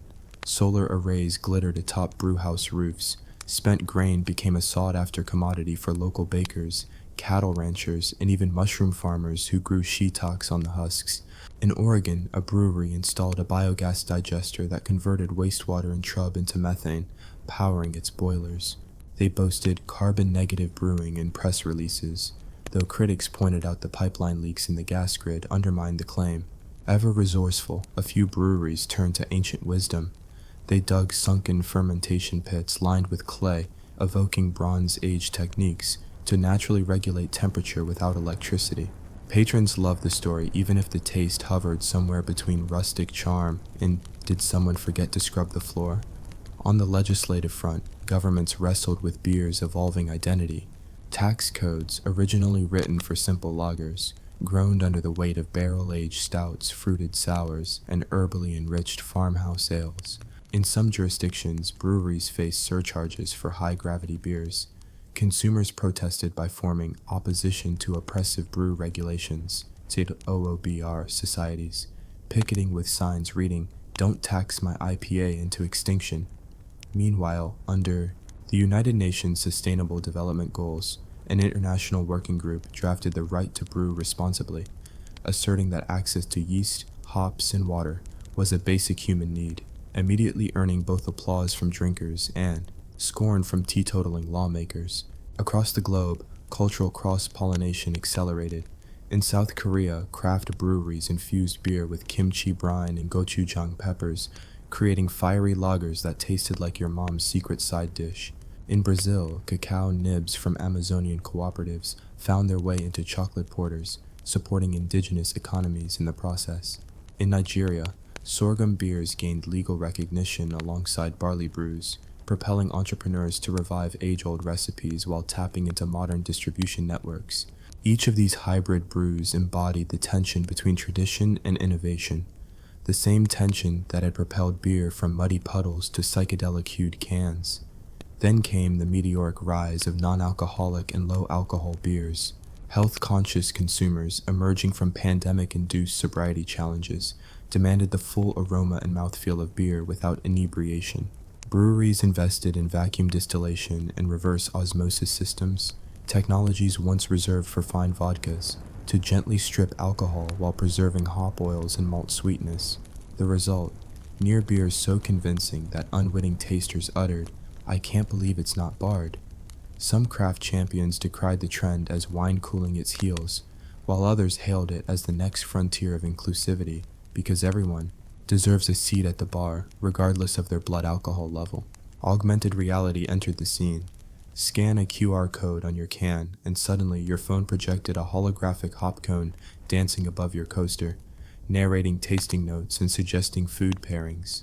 Patrons at a Texas brew pub could point AR goggles at a flight board to see beer molecule breakdowns in 3D. Beer festivals introduced hollow tunnels, where visitors walked through projected barley fields, plunged into virtual yeast cell universes, and emerged with a souvenir NFT, proof they'd been digitally present at Great American Beer Fest 2025. Critics argued that VR goggles distracted from actual drinking. Proponents retorted that when life gives you virtual hops, you animate cheers in pixelated glory. All the while, craft beer consolidation churned on. Mega holdings acquired beloved regional breweries, some with little more than a logo and a tap contract, and pumped them full of adjuncts to maximize margins. Die-hard fans balked. "Our brewery sold out," they cried, posting mournful threads on Reddit. In response, Anti-sellout microbreweries branded themselves with names like Independent Forever and No Buyout Brewing, issuing manifestos pledging fidelity to local supply chains and yeast lineage. Their mission statements read like punk rock album liners. We brew with the sweat of our ancestors, not the dollar signs of corporations. Whether this purity held firm or fizzled under venture capital pressure remained an open question in the annals of beer lore. Meanwhile, beer tourism reached dizzying heights. Guidebooks listed must-sip beers alongside UNESCO World Heritage Sites. Tour operators curated beer pilgrimages to ancient brew sites, the Hellenistic ruins of Byblos, alleged birthplace of beer, the medieval cellars of Weihenstephan Abbey, and the reed huts in Iraq where archaeologists found residue dating to 3500 before Common Era. Pilgrims posted selfies wearing togas in Lebanon, lederhosen in Bavaria, and cricket gate dresses in Mexico. They claimed spiritual epiphanies. I finally understood the meaning of body, mind, and barley, though it might have been the altitude of the hops. In academic circles, beer studies blossomed into a legitimate discipline. Universities offered beverage fermentation science degrees. Doctoral candidates produced dissertations on the impact of hop terroir on prandial satisfaction and socioeconomic effects of pandemic-driven homebrewing. Journals like the Journal of Malting and Brewing Research published peer-reviewed papers on yeast genomics and nanofiltration and consumer perception of sulfite reduction. Graduation ceremonies even included ceremonial toasts, sparkling yeast water perhaps, reminding graduates that the first lesson of science was to never underestimate the power of accidental fizz. As 2025 rolled on, small breweries and taprooms began feeling the pressure of a society hungry for post-pandemic experiences. Crowded beer gardens replaced massed indoor seating. Live music returned to taproom patios, albeit with sound level limits to appease local noise ordinances. Patrons reacquainted themselves with the tactile pleasure of real glassware and the communal clink of ceramic steins. Many vowed to never take on-premise drinking for granted again. No more Zoom tasting huts or NFT beer drops. Instead, the primal joy of actual feet on real hardwood floors and the murmur of conversation above a chorus of Prost. Looking beyond, brewers cast their eyes toward the horizon of possibility. Could they engineer yeast strains to consume plastics? Might a brewery operate off-grid, powered entirely by renewable energy and waste-to-fuel systems? Would vertical farming of hops in urban skyscrapers supply hyper-fresh cones to city center breweries? And what if 3D printed beer taps dispensing custom gravity and head height programmed by smartphone apps? Each question sounded like science fiction, and yet, if history taught beer lovers anything, it was that yesterday's lunatic idea often became tomorrow's taproom feature. In the grand tapestry of time, beer remains a living artifact of human ingenuity and human folly. From that first muddy puddle in Mesopotamia to today's solar-powered, AI-informed, cricket-infused brews, one thread runs true. Beer is born of experimentation, shared through community, and reimagined at every turn. It is a mirror reflecting society's triumphs and absurdities, whether beer halls avoiding electric-smelling trams, monks pioneering antimicrobial hops, or Zoom worshippers toasting through webcams. So raise your glass, whatever its material or medium.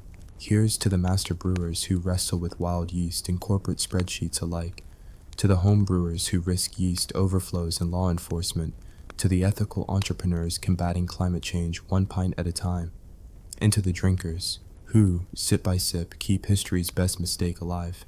May the foam never fall, the laughter never cease, and the next glorious accident be just a mass shin away. Cheers to beer's unending story, because as long as humans walk the earth, they will keep brewing, keep drinking, and keep marveling at the sheer absurd joy of that first foamy, fizzy mistake.